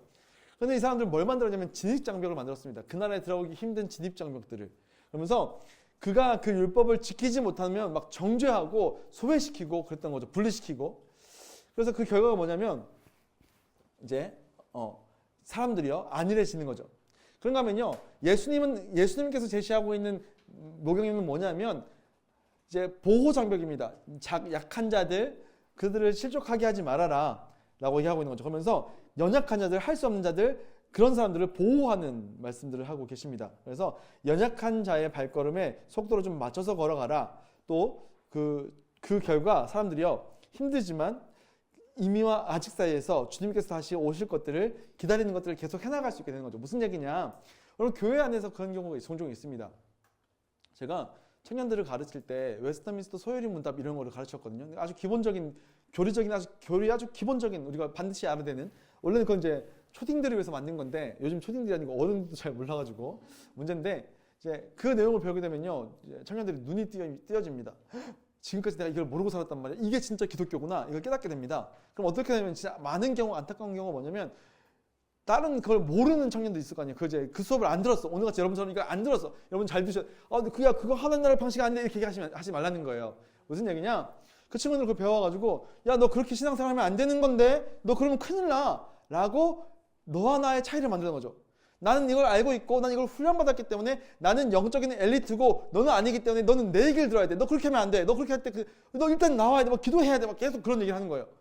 그러면서 그 사람들의 마음을 무너지게 하는 거죠. 힘들어지게 하고. 근데 지금 그게 사실 바리새인의 방식이었다는 거죠. 교회 안에 많이 있을까요? 없을까요? 많이 있죠. 많이 있습니다. 너 그렇게 하면 큰일 나. 그렇게 하면 신앙생활 그따위로 하는 거 아니야. 막 얘기하고 막. 근데 예수님의 방식은 뭡니까? 그 사람들 기다려주라는 거예요. 품어주라는 거예요. 실족하게 하지 말라는 거죠. 그 사람들 발에 맞춰서 가고 연약한 사람 네가 옆에 가서 도와주고 같이 가자. 주님 다시 오시는 날까지 이렇게 세워서 같이 가자. 라고 하는 방식입니다. 저는 분명히 얘기했습니다. 여러분들 가셔가지고 또 그렇게 하는 거 아닌데 하지 마시고 내가 도와줄게. 같이 가자. 이런 거 하시면 좋겠습니다. 그래서 실족하게 하지 말아라 라고 하고 있는 거죠. 그러니까 예수님이 하신 이 방식은요. 옛날의 패러다임이고 옛날 패러다임이잖아요. 네가 그렇게 하면 그 나라 속한 거고 너 그렇게 못하니까 그 나라 속한 거 아니다. 이거 아니라 너가 예수 안에 있으면 그날 속한 건데 너가 지금 연약해도 네가 나중에 그리스도의 장성한 분량에 이르기까지 우리가 같이 도와줄게. 그래서 그 교회 역할이잖아요, 사실은. 그렇죠? 그 일을 얘기하고 있는 겁니다. 자, 넘어가 볼게요. 그 다음에 뭐냐면요. 이게 진짜 힘든 건데요. 무한용서입니다. 무한용서. 자, 형제가 범죄를 했대요. 그럼 어떻게 하냐면 그냥 모른 척 하시면 안 돼요, 여러분. 경고를 해야 됩니다. 야, 그거 그렇게 하면 안 되는 거야. 사랑을 하면서 사랑을. 왜냐면 이게 여러분 이게 아무 얘기 안 하는 게 사랑이 아니에요. 그럼 방종입니다. 방종. 그렇죠? 야, 너 그러면 안 돼. 너 영적으로 무너질 수 있어. 그렇게 하면 안 되는 거야. 사랑으로 얘기합니다. 그러면 어떻게 돼요? 이 사람이 이제 깨달으면 회개하는 거죠. 내가 잘못했어요. 근데 이놈이 다음에 또 죄를 짓네. 또 죄를 지면서 너 그러면 안 되는 거야. 라고 했더니요. 또 회개에 돌아왔어요. 그럼 계속 이게 반복되는 거예요. 무한반복. 이제 이러면 이제 됐어 안 해. 야, 꺼져. 막 이렇게 우리가 얘기하는 거죠. 야, 너 같은 놈 신경 안 써. 너 근데 그러지 말라는 거예요. 너는 계속 그 사람을 용서하고 품어주고 품어줘라. 누가 그랬던 것처럼? 내가 그랬던 것처럼 라고 얘기하고 있는 겁니다. 그래서 사실 옛날 이 패러다임에서는요, 이 바리새인과 이 서기관들은요, 너 죄인 하고 너 꺼져, 마을에서 쫓겨나, 항아리 깨트릴 거야, 이런 방식이었던 거죠. 근데 회개하면요 용서해 주는 거예요. 그 전에는 돌로 쳐서 죽이는 거거든요. 그냥 뭐 음행했어? 돌 딱 대? 던지고 막 이런 거거든요. 근데 주님께서 뭐예요? 딱 죄 없는 자가 돌로 치라. 뭐 이런 느낌으로 가는 거죠. 그러니까 그 안에서 우리는 뭘 깨닫게 되냐면 그 사람을요 죄에 자유롭게 해주는 게 아니고 예수님의 사랑을 느끼게 해주는 겁니다. 그러니까 교회가 그 사랑을 느끼게 해주는 거죠. 이 얘기를 딱 들으면요, 아니 목사님, 그러면 힘든 애들 계속 이제 이렇게 막 혼내고 막 하는 게 아니라 계속 용납해주고 죄 지은 사람도 계속 용서해주고 아유 진짜 쉽지 않은데요? 쉽지 않죠. 그래서요 이제 사도들이요 뭐라고 그러냐면 주여 우리에게 믿음을 더하소서 이렇게 얘기하는 거예요. 왜냐면 여러분 이렇게 계속 용납하고 실족하지 않게, 얼마나 사람이 실족하기 싫습니까? 그죠? 이렇게 종종 이제 그런 분들도 계시거든요. 이렇게 지나가다가 제가 이제 이렇게 뭐랄까요? 잘 모를 수 있잖아요. 여러분 제가 이제 저는 한 명이지만 여러분 다 저를 보지만 저는 이제 우리 교회 한 2,000명 가까이 되는데 다 할 수는 없다는 거죠. 근데 가다가 제가 깜빡하고 인사를 못 드리면 그분이 오늘 그날따라 화장을 안 하신 거야. 제가 못 알아본 거예요. 근데 목사님이 나를 안착 안 했다. 나를 창피하게 생각했다. 그래서 이제 실족하기 얼마나 쉽습니까? 주님께서도 실족하지 않는 게, 그 성경에 되어 있어요. 실족하지 않게 하는 게 진짜 쉽지 않은데 그런데도 불구하고 실족하지 않게 해라. 그러니까 내가 굳이 이렇게까지 해야 돼? 제가 또 목사다 보니까 진짜 이렇게 힘들게 하시는 분들 있거든요, 종종. 내가 이렇게까지 내가 해야 돼? 근데 주님께서 야, 준영아 해. 하는 거야. 계속 가는 거야. 가자, 같이 가자. 가는 거죠. 이러면 진짜 쉽지 않은 거죠. 그때 그러니까 제자들이 생각 이건 진짜 보통 일이 아닌 거예요. 그래서 주님 믿음을 더하소서. 내 믿음 좀 크게 해주세요라고 하는 거죠. 여러분 아세요? 이거 보이세요? 이거 보이세요? 이거 보이세요? 이거 겨자씨예요, 겨자씨. 주님께서 뭐라고 하시냐면 야, 크기가 중요한 게 아니야. 이것만 있어도 할 수 있어. 근데 그게 누굴 향한 거예요? 나를 향한 거면 돼. 야, 너의 믿음의 양이 문제가 아니고 네가 지금 어딜 보고 있느냐의 문제야. 너의 연약함을 보고 있는 거야? 너의 연약함을 보면서 못한다고 하는 거야? 아니야. 안 보여도 돼. 거의 있기만. 야, 겨자씨만큼만 있어도 너에게 맡기신 일 너 감당할 수 있다. 뽕나무 보고 들려가지고 바다에 던지려고 해도 던져진다 라고 얘기하시는 거죠. 그러니까 나를 봐. 힘들지? 더 많은 믿음이 아니라 그저 나를 보면 돼 라고 얘기하시는 겁니다. 그러니까 여러분 신앙생활 쉽지 않죠. 특히 인도자나 구역장 하시는 분들 있으면 더 쉽지 않습니다. 근데 그럴 때마다 전 저 믿음이 없어서요. 제가 진짜 많이 들어요. 교회 안에 있으면 저는 믿음이 없어서요. 믿음이 많이 생기면 할게요. 지금은 아닌 것 같아요. 그게 아니죠.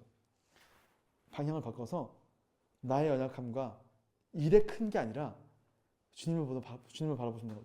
내 문제보다 내 일보다 크신 그분을 바라볼 때 주님께서 일하신다라고 하는 겁니다. 그래서 목양하는 믿음은요, 양이 아니라 방향이다라고 얘기해 볼 수 있겠습니다. 근데 그것이 끝이 아니고요, 목양의 완성이 있습니다. 우리가 진짜 이렇게 막 이렇게 실족하지 않게 하고 용서하면서 이 하나님 나라로 우리 살아가면서 데려가는 그 일이 너무 쉽지 않아서 이제 믿음으로 가야 되는데 그냥 했어. 우와 해낸 거죠. 그럼 어떻게 우리 마음이 어떻게 돼요? 했어. 생각되죠. 그러면서 나 했다. 이게 입이 근질근질한 거예요. 우리 이번에 전도했는데 나 몇 명 데려왔다. 와 나 진짜 너무 힘들어. 나 돈 얼마나 많이 썼는지 아니?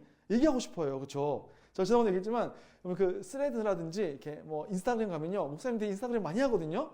근데 막 집회하고 있는 사람이 막 올려요. 막 사진 올리고 뭐 사람들 많이 모였다. 막 우리가 막 이렇게 했다. 올리고 싶은 거예요. 왜 올리고 싶어?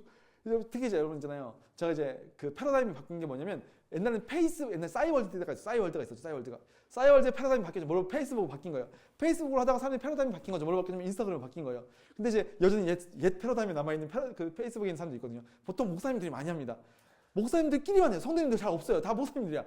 제 친구가 한 2,000명 되는데 전부 다 목사님이에요. 근데 그분들이요 사역만 끝나면 끝나면 자기가 뭐 했는지 중요한청 올려요.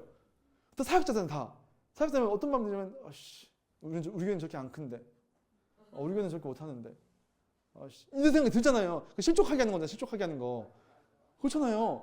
근데 그 뽕을 차고 싶어하는 거예요. 내가 이렇게 그거 보니까 저 2-3시간 잤다는 거 제가 취소할게요.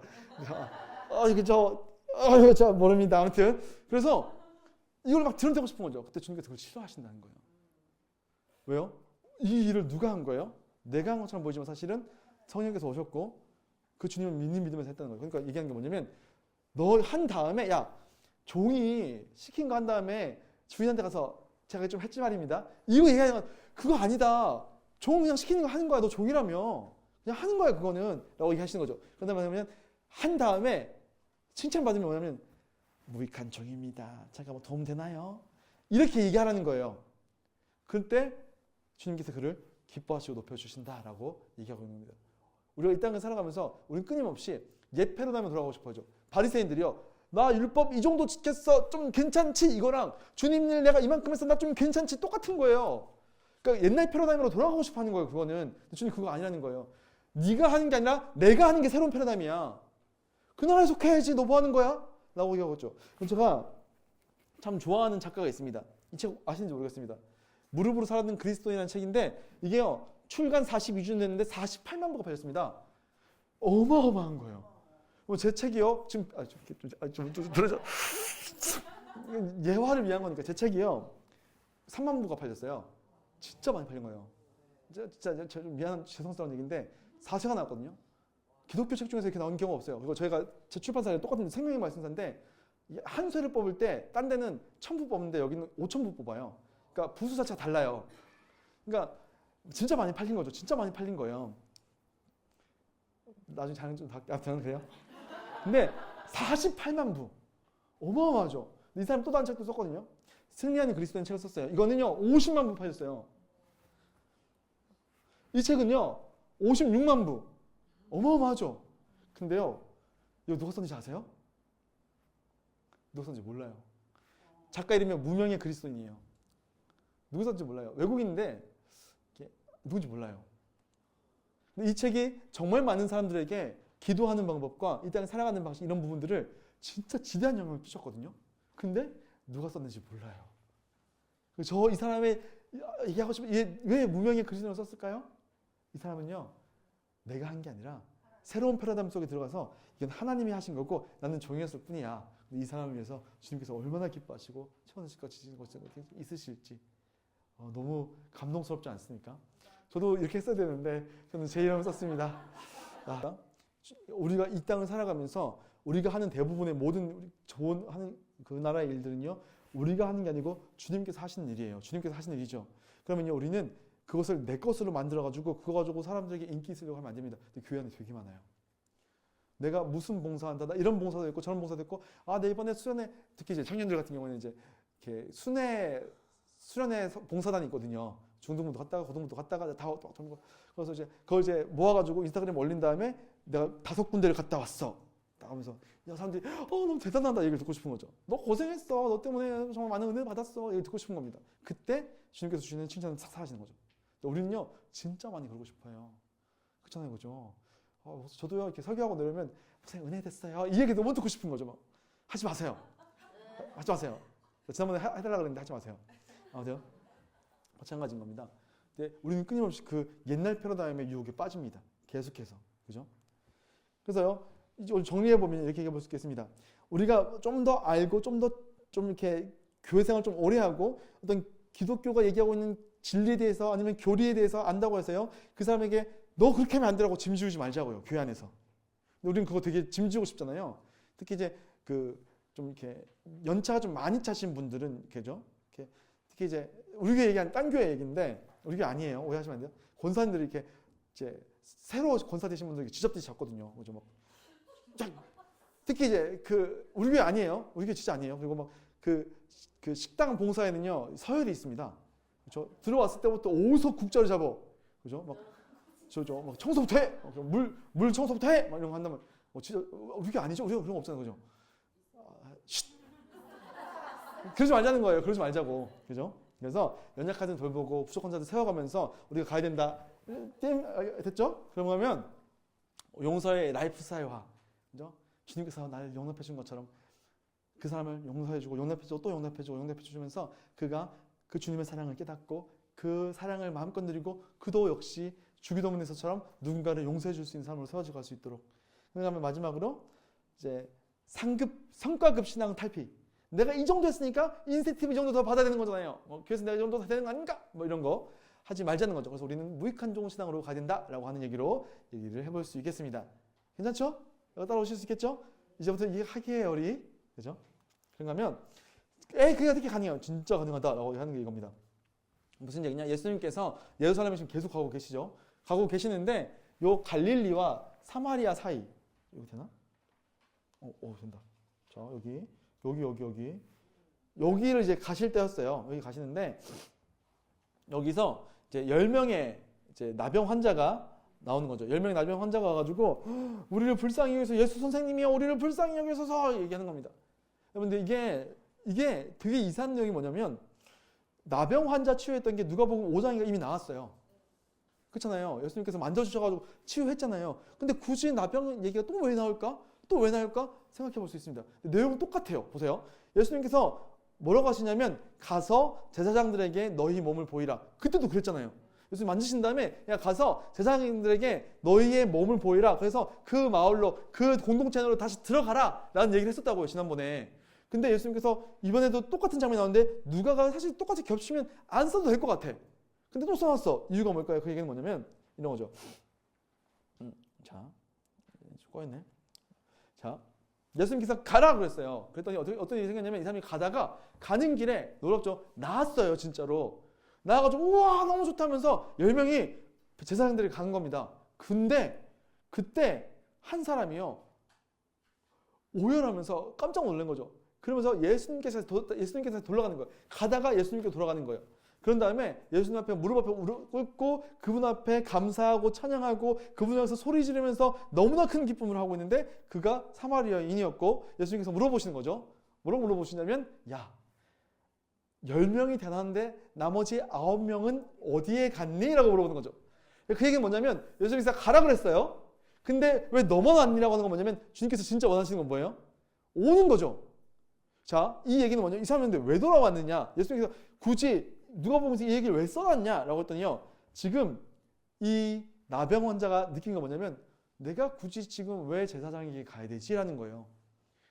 나를 낫게 한 게 율법이 아닌데 나를 낫게 한 건 예수인데 그의 나라가 들어갔고 그가 하나님이시고 나의 나병을 낫게 하실 분이면 그분이 하나님이시고 그분이 이 땅 가운데 들어오셨고 이 땅에서 통치하고 계시는데 내가 굳이 왜 옛 패러다임인 제사장한테 가서 내 몸을 검사받아야 되지? 나는 진짜 나의 왕이신 새로운 패러다임 안에 들어가는 게 맞지 않아? 라고 하면서 돌아온 거예요. 예수님께서 그렇게 돌아온 것을 기뻐하시더라고 하는 거죠. 자, 이때는요. 우리가 그래 우리 가서 율법의 증거를 받은 삶이냐 아니면 그 예수님 안에서 그분과의 관계를 맺어가는 삶이냐 다르다는 거죠. 근데 옛 패러다임과 새 패러다임 안에서 저 사람은 새로운 패러다임을 얻었다는 겁니다. 여러분 우리는요 그런 사람도 있습니다. 그 사람들 중에서 주님 제가요 성적 잘 받으면 예수님 잘 믿을게요 라고 왔다가 예수 교회는 오지만 세상 사람과 똑같이 사는 사람도 있습니다. 그 전에 살았던 방식과 똑같이 산다는 사람 있죠. 그것도 대학교 가서 교회는 오지만 세상 사람이 추구하는 그 세상의 패러다임과 똑같이 살아가는 사람들이 있습니다. 네? 그게 아니라는 겁니다. 그러니까 제가 종종 한번 말씀드렸는지 모르겠지만 제가 이제 중등부를 섬길 때의 일인데 한 10년도 넘었어요. 근데 그 부모님이 진짜 교회에서 활동 열심히 하시고 잘하시는 분이었어요. 근데 애들이 교회를 안 나오는 거예요. 그래서 부모님이 저보고 우리 애들 좀 교회 좀 나오게 해주십시오라고 얘기하시는 거죠. 그래서 제가 그 친구들 만나가지고 얘기하는데 왜 교회 안 나왔더니 그 친구가 했던 얘기가 뭐냐면 목사님 정신병 걸릴 것 같아요 이렇게 얘기하는 거예요. 정신병 걸릴 것 같아요. 왜? 그랬더니 부모님이 교회에서는 진짜 이렇게 칭찬받고 존경받는 분을 자기도 알고 있는데 집에만 오면 돈이랑 공부 얘기밖에 안 한다는 거예요. 야, 네가 돈이 없으면 넌 큰일 나. 너 공부 그렇게 해가지고 좋은 대학교 못 들어가면 너 좋은 직장도 못 들어가고 너 그럼 이 땅에서 어떻게 살아갈래? 얘가 현타가 오는 거예요. 이상하다. 우리가 부모님이 교회에서는 분명히 그렇게 열심히 하는데 이게 뭐지? 그 부모님이 사실은 세상에 속했던 사람인 거죠. 옛 패러다임이 있으면서 교회 안에 있지만 옛 패러다임에 속했던 사람이었던 거예요. 우리는 끊임없이 주님의 은혜를 경험한 것처럼 보입니다. 근데 옛 패러다임으로 살아가는 사람이 많습니다. 근데 여기서 얘기하는 건 뭐냐면 새 패러다임에 들어와라. 나에게로 와라. 나를 기뻐하고 나를 감사해라 라고 이야기를 하고 있는 겁니다. 그렇죠? 그래서 하나님께 영광을 돌리러 보세요. 돌아왔는데 하나님께 영광을 돌린대. 그럼 이 사람은 누군지 알고 온 거예요? 예수님이 하나님인지 알고 온 거예요. 그러니까 패러다임이 깨진 거죠. 바뀐 거죠. 패러다임 시프트가 일어난 거죠 지금. 그죠? 그런 겁니다. 그래서 우리는 이제 이런 거다라고 하는 거죠. 그리고 또 한번 볼까요? 그러니까 또 이후에 바리새인들이 물어봅니다. 바리새인들이 아까 옛 패러다임 언제 옵니까? 저는 아까 언제 옵니까? 바리새인들이 하나님 나라가 어느 때 임하니까 물어보는 거죠. 그래서 예수님께서 답답해 하면서 정리해 주십니다. 뭐라고 하시냐면 누가복음 17장 20절 20절인데 예수께서 대답하여 이르시되 하나님 나라는 볼 수 있게끔 임하는 거예요. 갑자기 나타나가지고 쫙 나타나는 그게 아니라 이 사람들이 원했던 패러다임 그게 아니라 뭐 나라가 막 깨지고 이게 아니라 또 여기 있다 저기 있다 할 수 있는 것도 아니다. 하나님 나라는 너희 안에 있다라고 합니다. In your mind가 아니고 너희 중에 너희 공중건데 이미 이 땅 가운데 들어와 있어 라고 얘기하는 겁니다. 여러분 우리가 아까 우리의 패러다임 옛날 우리가 교회 다닐 때 패러다임 죽음 천국 간다 이 개념이 지금 아니라는 거예요. 야 하나님 나라는 이미 너희들 가운데 있어. 예수가 통치하는 것이 그 나라야. 그 나라를 드러난 게 기적이잖아 라고 얘기하는 거죠. 그 나라가 이미 왔어. 너희 안에 있어 라고 얘기하는 겁니다. 그래서 이 바리새인들에게 이 나라가 이미 들어왔음을 선포하셨죠. 그 다음 제자들에게 뭐라고 말씀하시면 이렇게 얘기하시죠. 또 제자들에게 이르시되 때가 이를 거야. 그러면 아직 완성된 건 아니야 라고 하는 겁니다. 그래서 때가 이르게 되면은 인자의 날이라고 하는 날이 올 텐데 그게 인자의 날, 사람의 아들의 날. 사람의 아들이 누굽니까? 예수죠. 예수의 날이 뭡니까? 예수가 다시 오시는 날. 완전한 완성이 일어나는 날. 그때가 올 건데 너희가 그날을 보고자 해도 내가 승천했기 때문에 너희가 나를 볼 수 없어. 근데 그때가 되면 너희가 내가 여기 있다 저기 있다 얘기해도 보지 말아라. 왜냐하면 내가 재림할 때 보세요. 번개가 하늘 저쪽에서 이쪽에서 빠바방 하는 것처럼. 그러니까 여러분 우리가 예수님이 초림하셨을 때는 내가 앞에서 이제 볼 수 있단 말이에요. 근데 예수님께서 재림하실 때는 어떤 일이냐면 예수님이 재림했던 걸 세상 모든 사람이 다 알아요. 번개가 빠바박 치면 쫙 하늘 갈라버릴 때 우리 모든 사람 한꺼번에 보잖아요. 그것처럼 예수님 재림하시면 너희들 다 알게 돼. 그러니까 그때가 있을 테니까 기다려라 라고 얘기한 거죠. 그 무슨 얘기입니까? 그래서 이미 왔고 아직 완전히 오지는 않았다. 근데 그 일이 있으려면 지금 내가 예루살렘 가고 있잖아. 내가 먼저 많은 고난을 받으며 이 세대에게 버림받아야 되는 거야 라고 이야기를 하시는 겁니다. 그래서 내가 죽고 부활한 다음에 승천한 다음에 그 기간 동안 너희가 기다리다가 이러한 일들이 있을 거야 라고 이야기를 하고 있는 거죠. 그렇죠? 그래서 지금 이 패러다임, 이 세계관은 이미 시작되었고 완성을 향해 다가가고 있는데 우리는 지금 그 사이를 살아가고 있구나. 이 그림입니다. 꿈에도 잊으시면 안 되는 그림이죠. 이 그림을 머릿속에 박아 놓으셔야 됩니다. 그래서 세상 나라, 그렇죠? 요 통치령이 있었지만 주님께서 이미 오셔서 말세가 시작되고 이 하늘 나라와 세상 나라가 같이 가다가 주님이 다시 오시는 날, 인자의 날, 그 날, 마지막 날에 주님이 오셔서 모든 것들을 심판하시고 택한 자들을 택하시고 벌어놓을 벌어 넣으시고 그 나라가 영원히 통치하는 임한 나라가 온다. 그래서 요 사이에 이게 중요한 겁니다, 여러분. 요 사이를 어떻게 살 거냐. 지금 우리가 요 세상 위에서 자 마귀가 통치하고 공중권세 잡은 자가 통치하는 이 세상의 패러다임과 예수님의 패러다임이 지금 같이 가고 있는데 우리 끊임없이 여기서 이제 오르락내리락 하는 거예요. 마귀가 유혹할 때마다 흔들리고 다시 우리는 위를 바라보면서 주님의 나라가 이미 시작됐고 이미 임했어. 나는 지금 세상 나라에 종속된 자가 아니고 나는 이미 거기서 주님께서 십자가에서 죽으시고 부활하시며 건져내셔가지고 난 이 나라에 속했으니까 이 나라밖에 안 살래. 난 위에 하나님 나라의 백성으로 살 거야. 주님께서 기뻐하는 대로 살 거야. 난 살 수 있어. 왜냐면 성령을 나에게 주셨고 주님께서 나와 함께 하시고 내 길에 인도하여 가시니까 주님께서 나에게 권능과 능력을 주셔서 이 땅에서 점점점 계속 확산되어 가는 나라. 지금 계속해서 누룩과 또 겨자씨처럼 계속 불어나면서 확대되어가는 요 나라의 백성으로 난 지금 살아갈 거야. 주님 반드시 다시 오신다. 마라나타 주셨어요. 어서 오시옵소서. 요때 온다. 그럼 나는 오늘 주님께서 오시면 난 어떻게 살 거야? 그럼 여기서 이게 진짜 중요한 거예요. 여기. 여러분 여기서 어떻게 살 거냐고요. 여러분 이게 중요한 거예요. 여기가. 우리가 지금 여기 살고 있거든요. 여러분 어떻게 사실 거냐고요. 여러분 이 밑에 있는 나라요? 맞아요. 여기도 좋죠. 여기 먹고 마시고 살고 집 어떤 살고 너무 좋아요. 근데 여러분 있잖아요. 이거 화폐 개혁 끝났어요. 주식 딱 봐도 망한 거라고요. 요즘 주식 요즘 많이 하시잖아요. 그렇죠? 이거 딱 봐도 얘는 이제 하얀가 찍을 거예요. 이거 계속 붙잡고 계실 거예요? 붙잡으면 안 되잖아요. 지금 상한가 오시고 있는 여기 갈아타야죠. 이거 계속 앞으로도 대박 칠 것 같아요. 여기 계속 머물러 있으면 언젠가는 오르겠지. 이거 바보예요, 바보. 그렇잖아요. 위에 속해 되는 거예요. 여러분 오늘을 사시면서 여러분 이 패러다임이라고 하잖아요. 내가 무엇을 보고 무엇을 선택하고 무엇을 결정하고 어떻게 살 것인지를 결정하는 게 내가 여기 속할 거냐 여기 속할 거냐 문제라고요. 여기 속할 거면 여러분 진짜 세상 사람처럼 살면 돼요. 근데 우리는 그 세상 사람 안 살잖아요. 이게 어떻게 살 거냐고요. 이게 되게 중요한 거예요. 이게 너무 중요한 겁니다. 그렇죠? 그래서 일상에 매몰된 삶으로 살 거냐 아니면 이미 시작된 나라에 속해서 살 거냐. 그렇죠? 여기에 있기 때문에 요 사이에 있기 때문에 일어나는 패러다임 갈등이 반드시 옵니다. 세상의 패러다임. 야 너는 돈 많고 네가 막 잘생기고 예쁘고 내가 돈 많이 벌어가지고 집이 몇 채 있고 그러면 사람들이 널 우러러 볼 거고 네가 좋은 대학교 나오고 너 야 학부는 평생 간다 막 이런 얘기하면서 그죠? 그날에 속해가지고 야 너는 어떡하냐 너는 그래가지고 망했네 이런 얘기 들으면서 근데 거기 속해 살 거냐 아니면 내가 아무것도 없어도 나를 용납해 주시는 분 나를 하나님 나라의 백성을 삼아주시고 자녀 삼아주시는 분 그 나라에 속해 갈 건지 갈등이 일어날 때 여러분은 어떤 패러다임을 따라 살 것이냐 그리고 일상의 매몰이 아니라 주님 반드시 이런 거죠. 주님 다시 오시지 않을 것 같으면요 지멋대로 살아도 됩니다. 그죠? 근데 주님 다시 오신다고 생각하면요 여러분 우리는 다르게 살 수밖에 없어요. 저희 아들이요 아이들 딸이요 진짜 집이 개판이에요. 진짜 아내가 없는 동안에 아내가 회사 다니는데 아내가 5시에 오거든요. 월요일 같은 데 제가 애들 하원식 가지고 잠깐 데리고 있으면 그 한두 시간 사이에 집이 개판됩니다. 근데 애들은 알아요. 엄마가 몇 시에 온지 알아요. 그렇잖아요. 그죠? 그러면요. 딱 엄마 오기 직전에 치우기 시작합니다. 그래서 엄마가 오면요. 엄마 우리 다 치웠어 이러고 있어요. 근데 만약에 엄마가 언제 올지를 몰라요. 근데 오는 건 확실해. 근데 언제 올지 몰라. 그럼 걔네가 어떻게 할까요? 어지럽히면서 할까요? 긴장하고 살겠죠.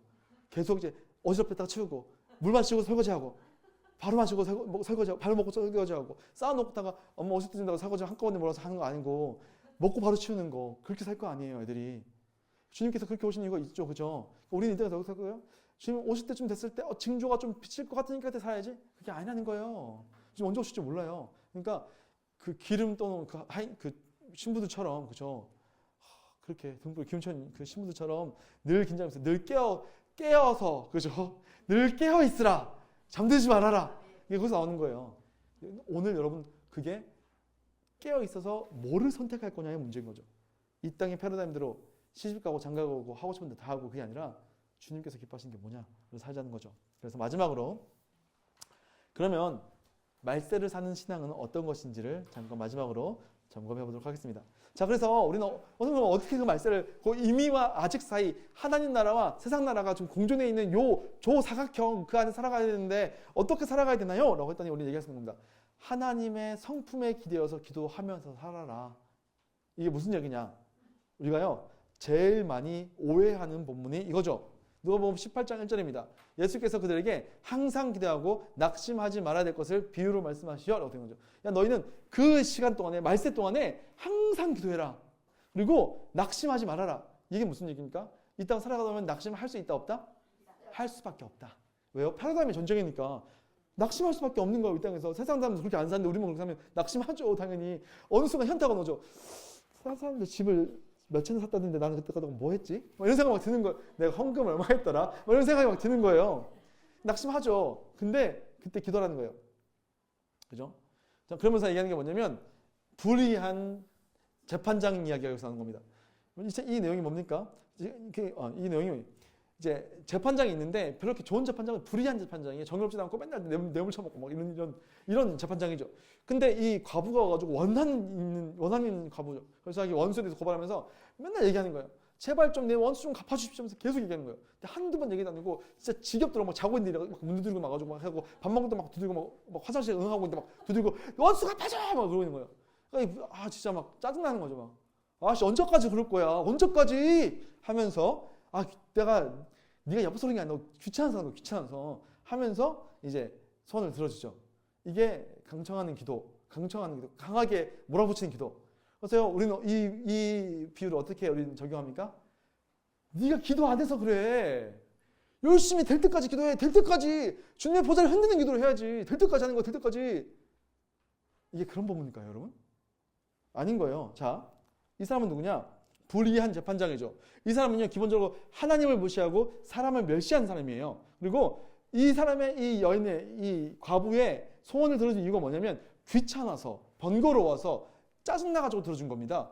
그래서 끝까지 밀고 아우 야 귀찮아 야 꺼져 막 이렇게 하다가 도저히 못 참아서 나중에 하죠. 근데 여러분 있잖아요. 뭐라고 했어요? 하물며예요.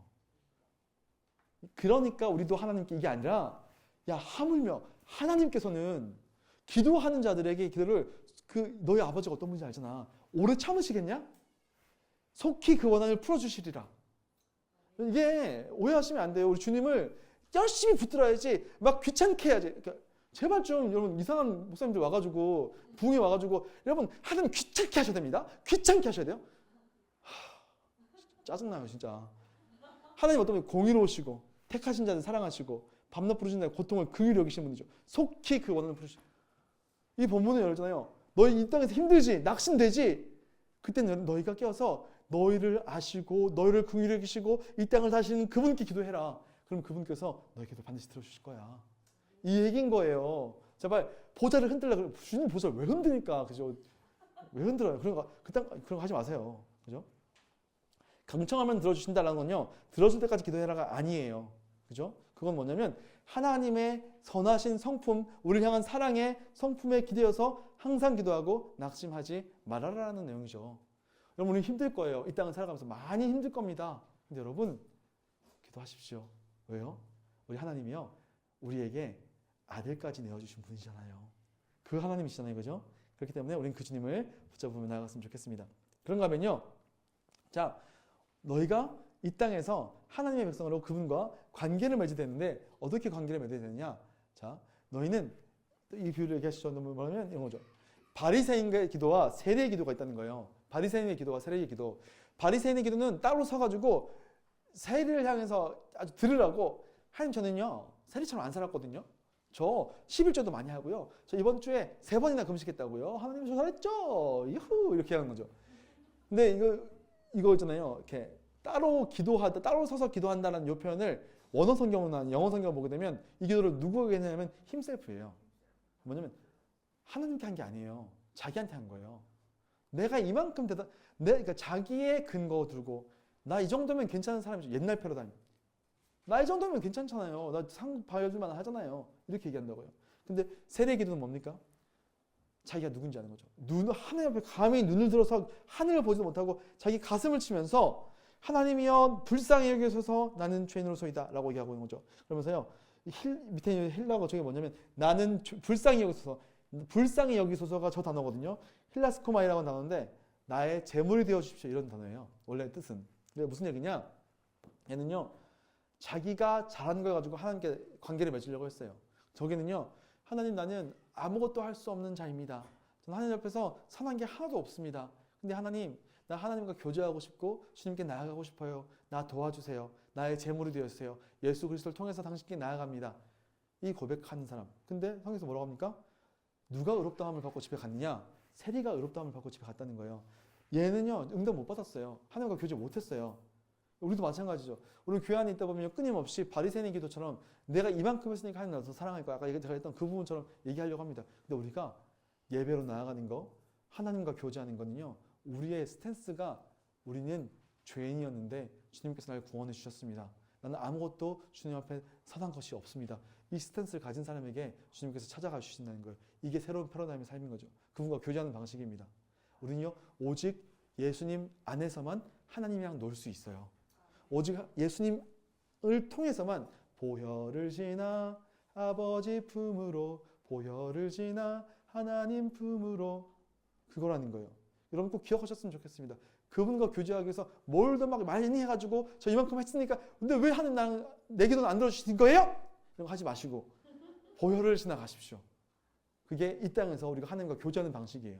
되셨죠? 넘어갑니다. 그러면 가면요, 유익함이 아닌 무익함으로 하라고 합니다. 제가 아니지만 잘못 먹었네.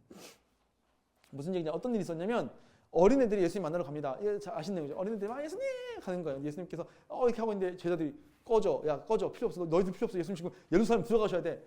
너희가 뭐 할 수 있는데? 제자 입장도 이해가 되죠. 왜냐면 예수님 큰일 하실 분이거든요.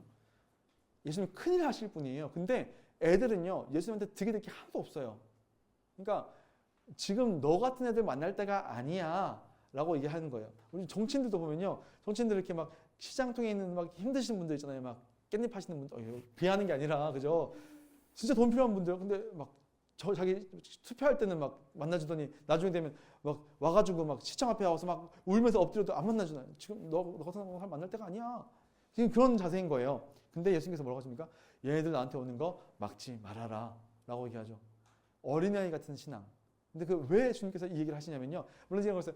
애들은요, 깨르르 이렇게 예수님 너무 좋아요. 저희 애들도 넌 저한테 누가 그러더라고요. 야, 또 지금이 좋을 때야. 왜냐면 좀 지나면 네 아들, 네 새끼들 다 이렇게 중학교 들어가면 다 친구들 나오는데 너랑 안 놀아줄 걸. 지금 손잡을 수 있을 때, 아빠한테 뽀뽀해줄 때 많이 받았나라 이렇게 얘기한다고요.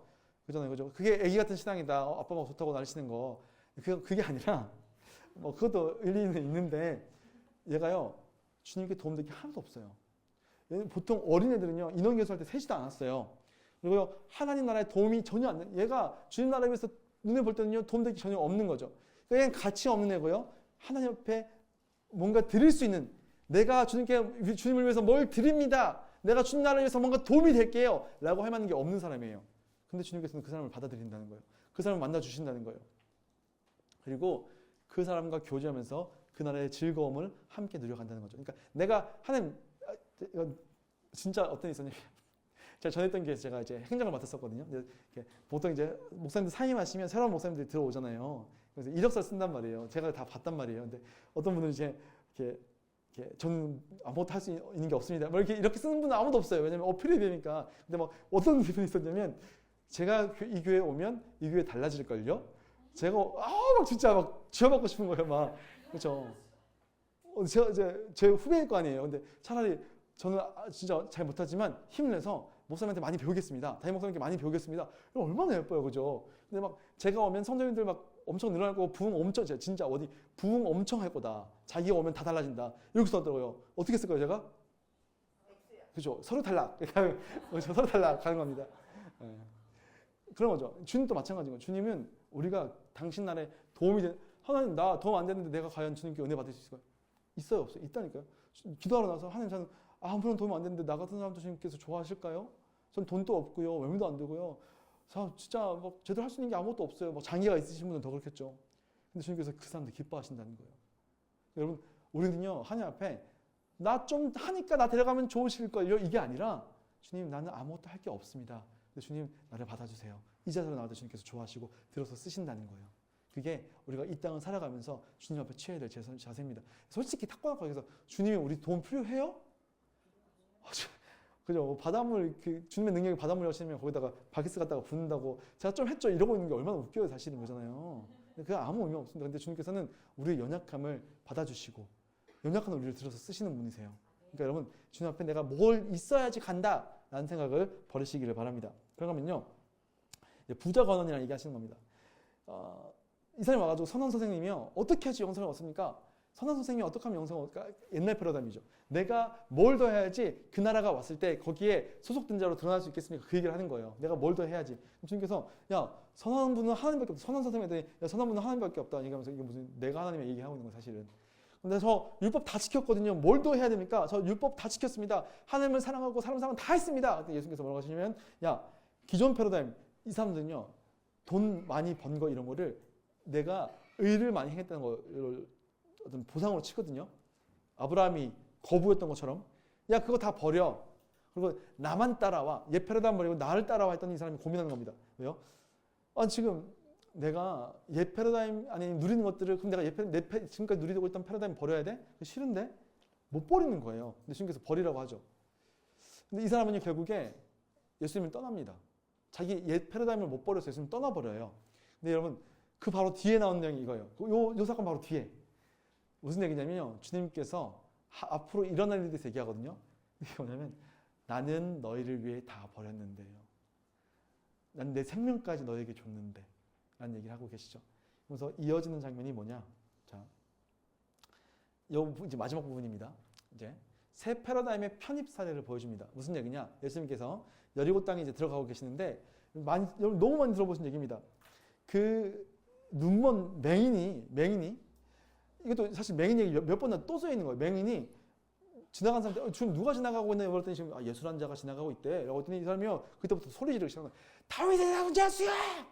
다윗의 자손 예수야! 계속 부르는 거예요. 막 사람들이 귀찮아. 야 너무 너 시끄러워. 그만 외쳐. 그만 좀 하니까 안 멈추는 거예요. 야 다윗의 자손 예수야! 계속 부르는 거예요. 왜 그러냐면 있잖아요.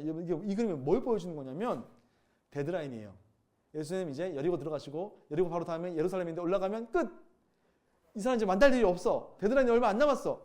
근데 이 데드라인 앞에서 난 지금 새로운 패러다임을 만난 거죠. 거기 지금 편입되고 싶은 거예요. 근데 누군가 막죠. 세상의 패러다임이 막습니다.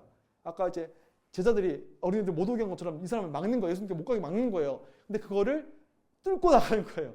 나를 막아? 난 지금밖에 없는데 다윗의 자손 예수야! 막 얘기하는 거예요. 그랬더니 예수님께서 그를 만나주시고 그를 낫게 하시고 그를 자기 나라에 포함시키시죠. 너의 믿음이 너를 구원하였다라고 얘기하면서 이 사람이 그 나라에 포함되었다라고 하는 것을 보여주고 있습니다. 그런가 하면요. 여러분 너무 좋아하시는 여리고 세리장 삭개오 사건입니다. 이것도 마찬가지로 예수님께서 여리고로 들어가신 때였죠. 이 세리장이 엄청 거부입니다, 여러분. 세리도요 등급이 있어요. 그러니까 지나가면서 그 일수하는 애들이 있어요. 그런가 하면 그 길목에서 가지고 통행료 받는 애들이 있고요. 또 아니면 세리장처럼 이렇게 모든 것들을 이렇게 모아오는 걸 받는 사람이 있어요. 세리장은 제일 썩은 나쁜 놈이에요. 제일 나쁜 놈이죠. 이 사람 늘 갈급함이 있었나 봐요. 키도 작고 뭔가 좀 부족함이 있었던 거죠. 내가 이렇게 부자인데도 내 삶에 채워지지 않는 옛 패러다임 속에서 내가 채워지지 않는 무언가가 있었는데 예수가 온다는 소식 듣고 누군지 궁금해서 이제 돌 무화과나무 위에 올라가죠. 그때 예수님을 만납니다. 이 사람을요 이름이 삭개오인데 이 사람을 누가 얘를 보고 삭개오라고 불렀겠어요? 삭개오가요 순결한 뜻이에요. 순결한. 이름 너무 안 오죠? 그죠? 그죠? 뭐 이렇게 조폭인데 예은이 막 이런 이름 붙었으면 너무 이상하잖아요, 막. 근데 그런 이름인 거예요. 사람 이 사람한테 그렇게 이름 불렀을게요? 악마 같은 놈 이렇게 불렀겠죠. 근데 예수님께서 오셔가지고 뭐라고 하시면 삭개오야, 내가 오늘 너의 집에 유하여야겠다. 내가 너와 친구가 될 거야. 아까 식탁 교제 얘기하는 거죠. 내가 너와 함께 있고 내가 너와 함께 그 잔치에 참여할 거야. 그때 이 사람 패러다임이 깨지는 거예요. 내려가서 자기 집에 데려가서 잔치를 벌입니다. 한 얘기가 뭐예요? 그 다음에 자 뭐라고 얘기하냐면요. 저 모든 재산 다 돌려주겠습니다. 제가 속여서 뺏은 게 있으면 몇 배로 갚겠습니다. 이건 뭐냐면 저 망하겠습니다. 여기 세리장인데 다 속여서 뺏었겠죠 당연히. 근데 그걸 몇 배로 갚는다고 하면요. 이건 내가 재산 하나도 없겠습니다. 이런 뜻이거든요. 세리장이요. 기존 패러다임을 버렸어요. 왜요? 예수가 이거 다 버리고 예수의 패러다임에 속하는 게 난 훨씬 더 유익한 거 아닌 거예요. 다 버리는 거죠. 부자 건원하고 정반대입니다. 여긴 존경받는 사람고 저는 멸시받는 사람이었습니다. 죄인인 걸 아는 사람이죠. 내가 무엇을 해야 됩니까? 근데 주님 부르시고 찾아오시는 걸 만난 사람입니다. 재물 때문에 예수를 버리고요. 예수 때문에 재물을 버립니다. 근심하면 떠났죠. 옛 패러다임에 잡냐는 거고 오늘 이 집에 구원이 있다면서 새로운 패러다임에 들어가게 됩니다. 그죠? 자, 이제 진짜 마지막. 조금 같지만 마지막 하겠습니다. 그래서 어떻게 살아야 되는데요? 라고 하면서 마지막 이겁니다. 뭐냐면요, 열문화 비유입니다. 열문화 비유. 달란트 비유랑 좀 비슷한 거죠, 여러분. 들어보셨을 겁니다. 근데 여러분 이 내용은요, 그 아까 우리가 지도 봤는데 여기 갈릴리가 있고 헤롯 안디바, 유대 땅에 원래 헤롯 아킬라고 지배했었는데 얘가 폭정을 일으켜가지고 얘가 잘리고 새로 이제 빌라도가 왔잖아요. 나중에 빌라도가 오잖아요. 그 내용 때 요 아킬라오가 분봉왕으로 이제 왕관을 받으려고 로마에 간 사건이 있었어요. 그때 이 아킬라오가 폭정을 한 나쁜 놈이니까 이거 반대하는 사람도 있었다고요. 근데 돌아와가지고 왕관을 갖고 와가지고 아킬라오가 자기가 반대하는 사람 다 숙청해버립니다. 실제로 있었던 사건이에요. 근데 그걸 예수님께서 비유를 갖고 와서 섞어서 얘기하시는 거예요, 마지막으로. 그래서 뭐라고 하시냐면, 바리새인들이 이 말씀을 듣고 있다가 비유를 말씀 더 하셨는데 왜 그랬냐면 자기가 예루살렘 가까이 오셨고 그들이 하나님 나라가 당장에 나타나서 지금 이렇게 마지막 때가 왔다 이 얘기인 줄 알고 예수님께서 뭐라고 하시냐면 내가 재림할 때인데, 그러니까 텀이 있는데, 그 얘기 하시는 거예요. 지금 텀이 있는데, 지금 메시아가 나타나고 옛 패러다임으로 끝나는 패러다임이 아니고, 새 패러다임은 그게 아닌데라고 마지막 얘기해 주시는 거예요. 뭐라고 하냐면, 자, 한 귀인이 있습니다. 귀인. 이 귀인은요, 이제 왕위를 얻기 위해서 먼 땅으로 가야 됩니다. 아킬라오처럼 먼 땅으로 가야 되는데, 그때 그냥 가지 않고 자기 10명의 종이 있습니다. 10명의 종에게 10문화라고 하는 동전을요, 이렇게 주는 거예요. 한 명당 1문화씩 줍니다. 그리고 요거 가서 내가 갔다 올 테니까 갔다 올 때까지 넌 이걸 가지고 장사하고 있어 라고 얘기를 하죠. 근데 갈 때요, 아유 오지마, 너 왕 되는 거 싫어 하면서 반대하는 사람도 있었습니다. 그때 이제 이 사람이 가는 거죠. 승천하는 거죠. 갑니다. 없는 시간 동안에 얘네들은 장사를 해야 됩니다. 근데 이 돈이 누구 돈이에요? 이 귀인의 돈이지 않습니까? 이 사람들이 엄청 이제 괴롭히는 거, 반대하고 괴롭히는 거죠. 그 상황 속에서 장사를 해야 되는 거예요. 어떤 사람은 10문화를 남기고 어떤 사람은 5문화 남기고 어떤 사람은 그냥 숨겨놨습니다. 달란트 비유처럼. 근데 그때 다시 왕관을 쓰는 귀인이 돌아오는 거죠. 왕관을 쓰고 와가지고 10문화 어느 사람 칭찬하고 5문화 칭찬하고 1문화 저는 주인이 아주 나쁜 사람이라서 그러면 안 되는 줄 알고 숨겨놨었습니다. 뭐 이런 얘기 하다가 뺏겨가지고 10문화 한 사람한테 한 번 더 주고 막 이런 얘기도 나오는 게 되는 거죠. 이 본문 중에서 뭘 얘기하고 싶은 겁니까? 내가 지금은 없어질 테지만 다시 올 때가 있을 거야. 그때까지 너희는 내가 너희에게 맡겨준 그 은혜의 복음을 가지고 장사를 해야 돼. 그 다음에 내가 돌아왔을 때 너희 장사를 통해서 내가 너희를 기뻐하고 즐거워할 거야. 내가 사라져 있는 시간이 있을 거야. 근데 다시 돌아올 거다. 그때까지 우리 잘 살자. 우리 새로운 패러다임에 속해서 살자라는 얘기를 하고 계신 겁니다. 그래서 우리가 이렇게 오늘 내용을 정리를 해볼 수 있겠습니다. 좀 이해가 되세요? 자, 그래서 정리해 볼게요. 마지막으로. 그래서 뭡니까? 우리의 옛 패러다임을 버리고 새로운 패러다임인 아까 그 꿈에도 잊혀지지 않는 그림 속에서 우리는 세상 속에 있는 패러다임도 같이 살고 있고 하나님 나라의 패러다임도 살고 있는데 여러분 어디에 속하실 겁니까? 주님 다시 오시는 그날에 여러분은 어떤 삶으로 드러나고 싶습니까?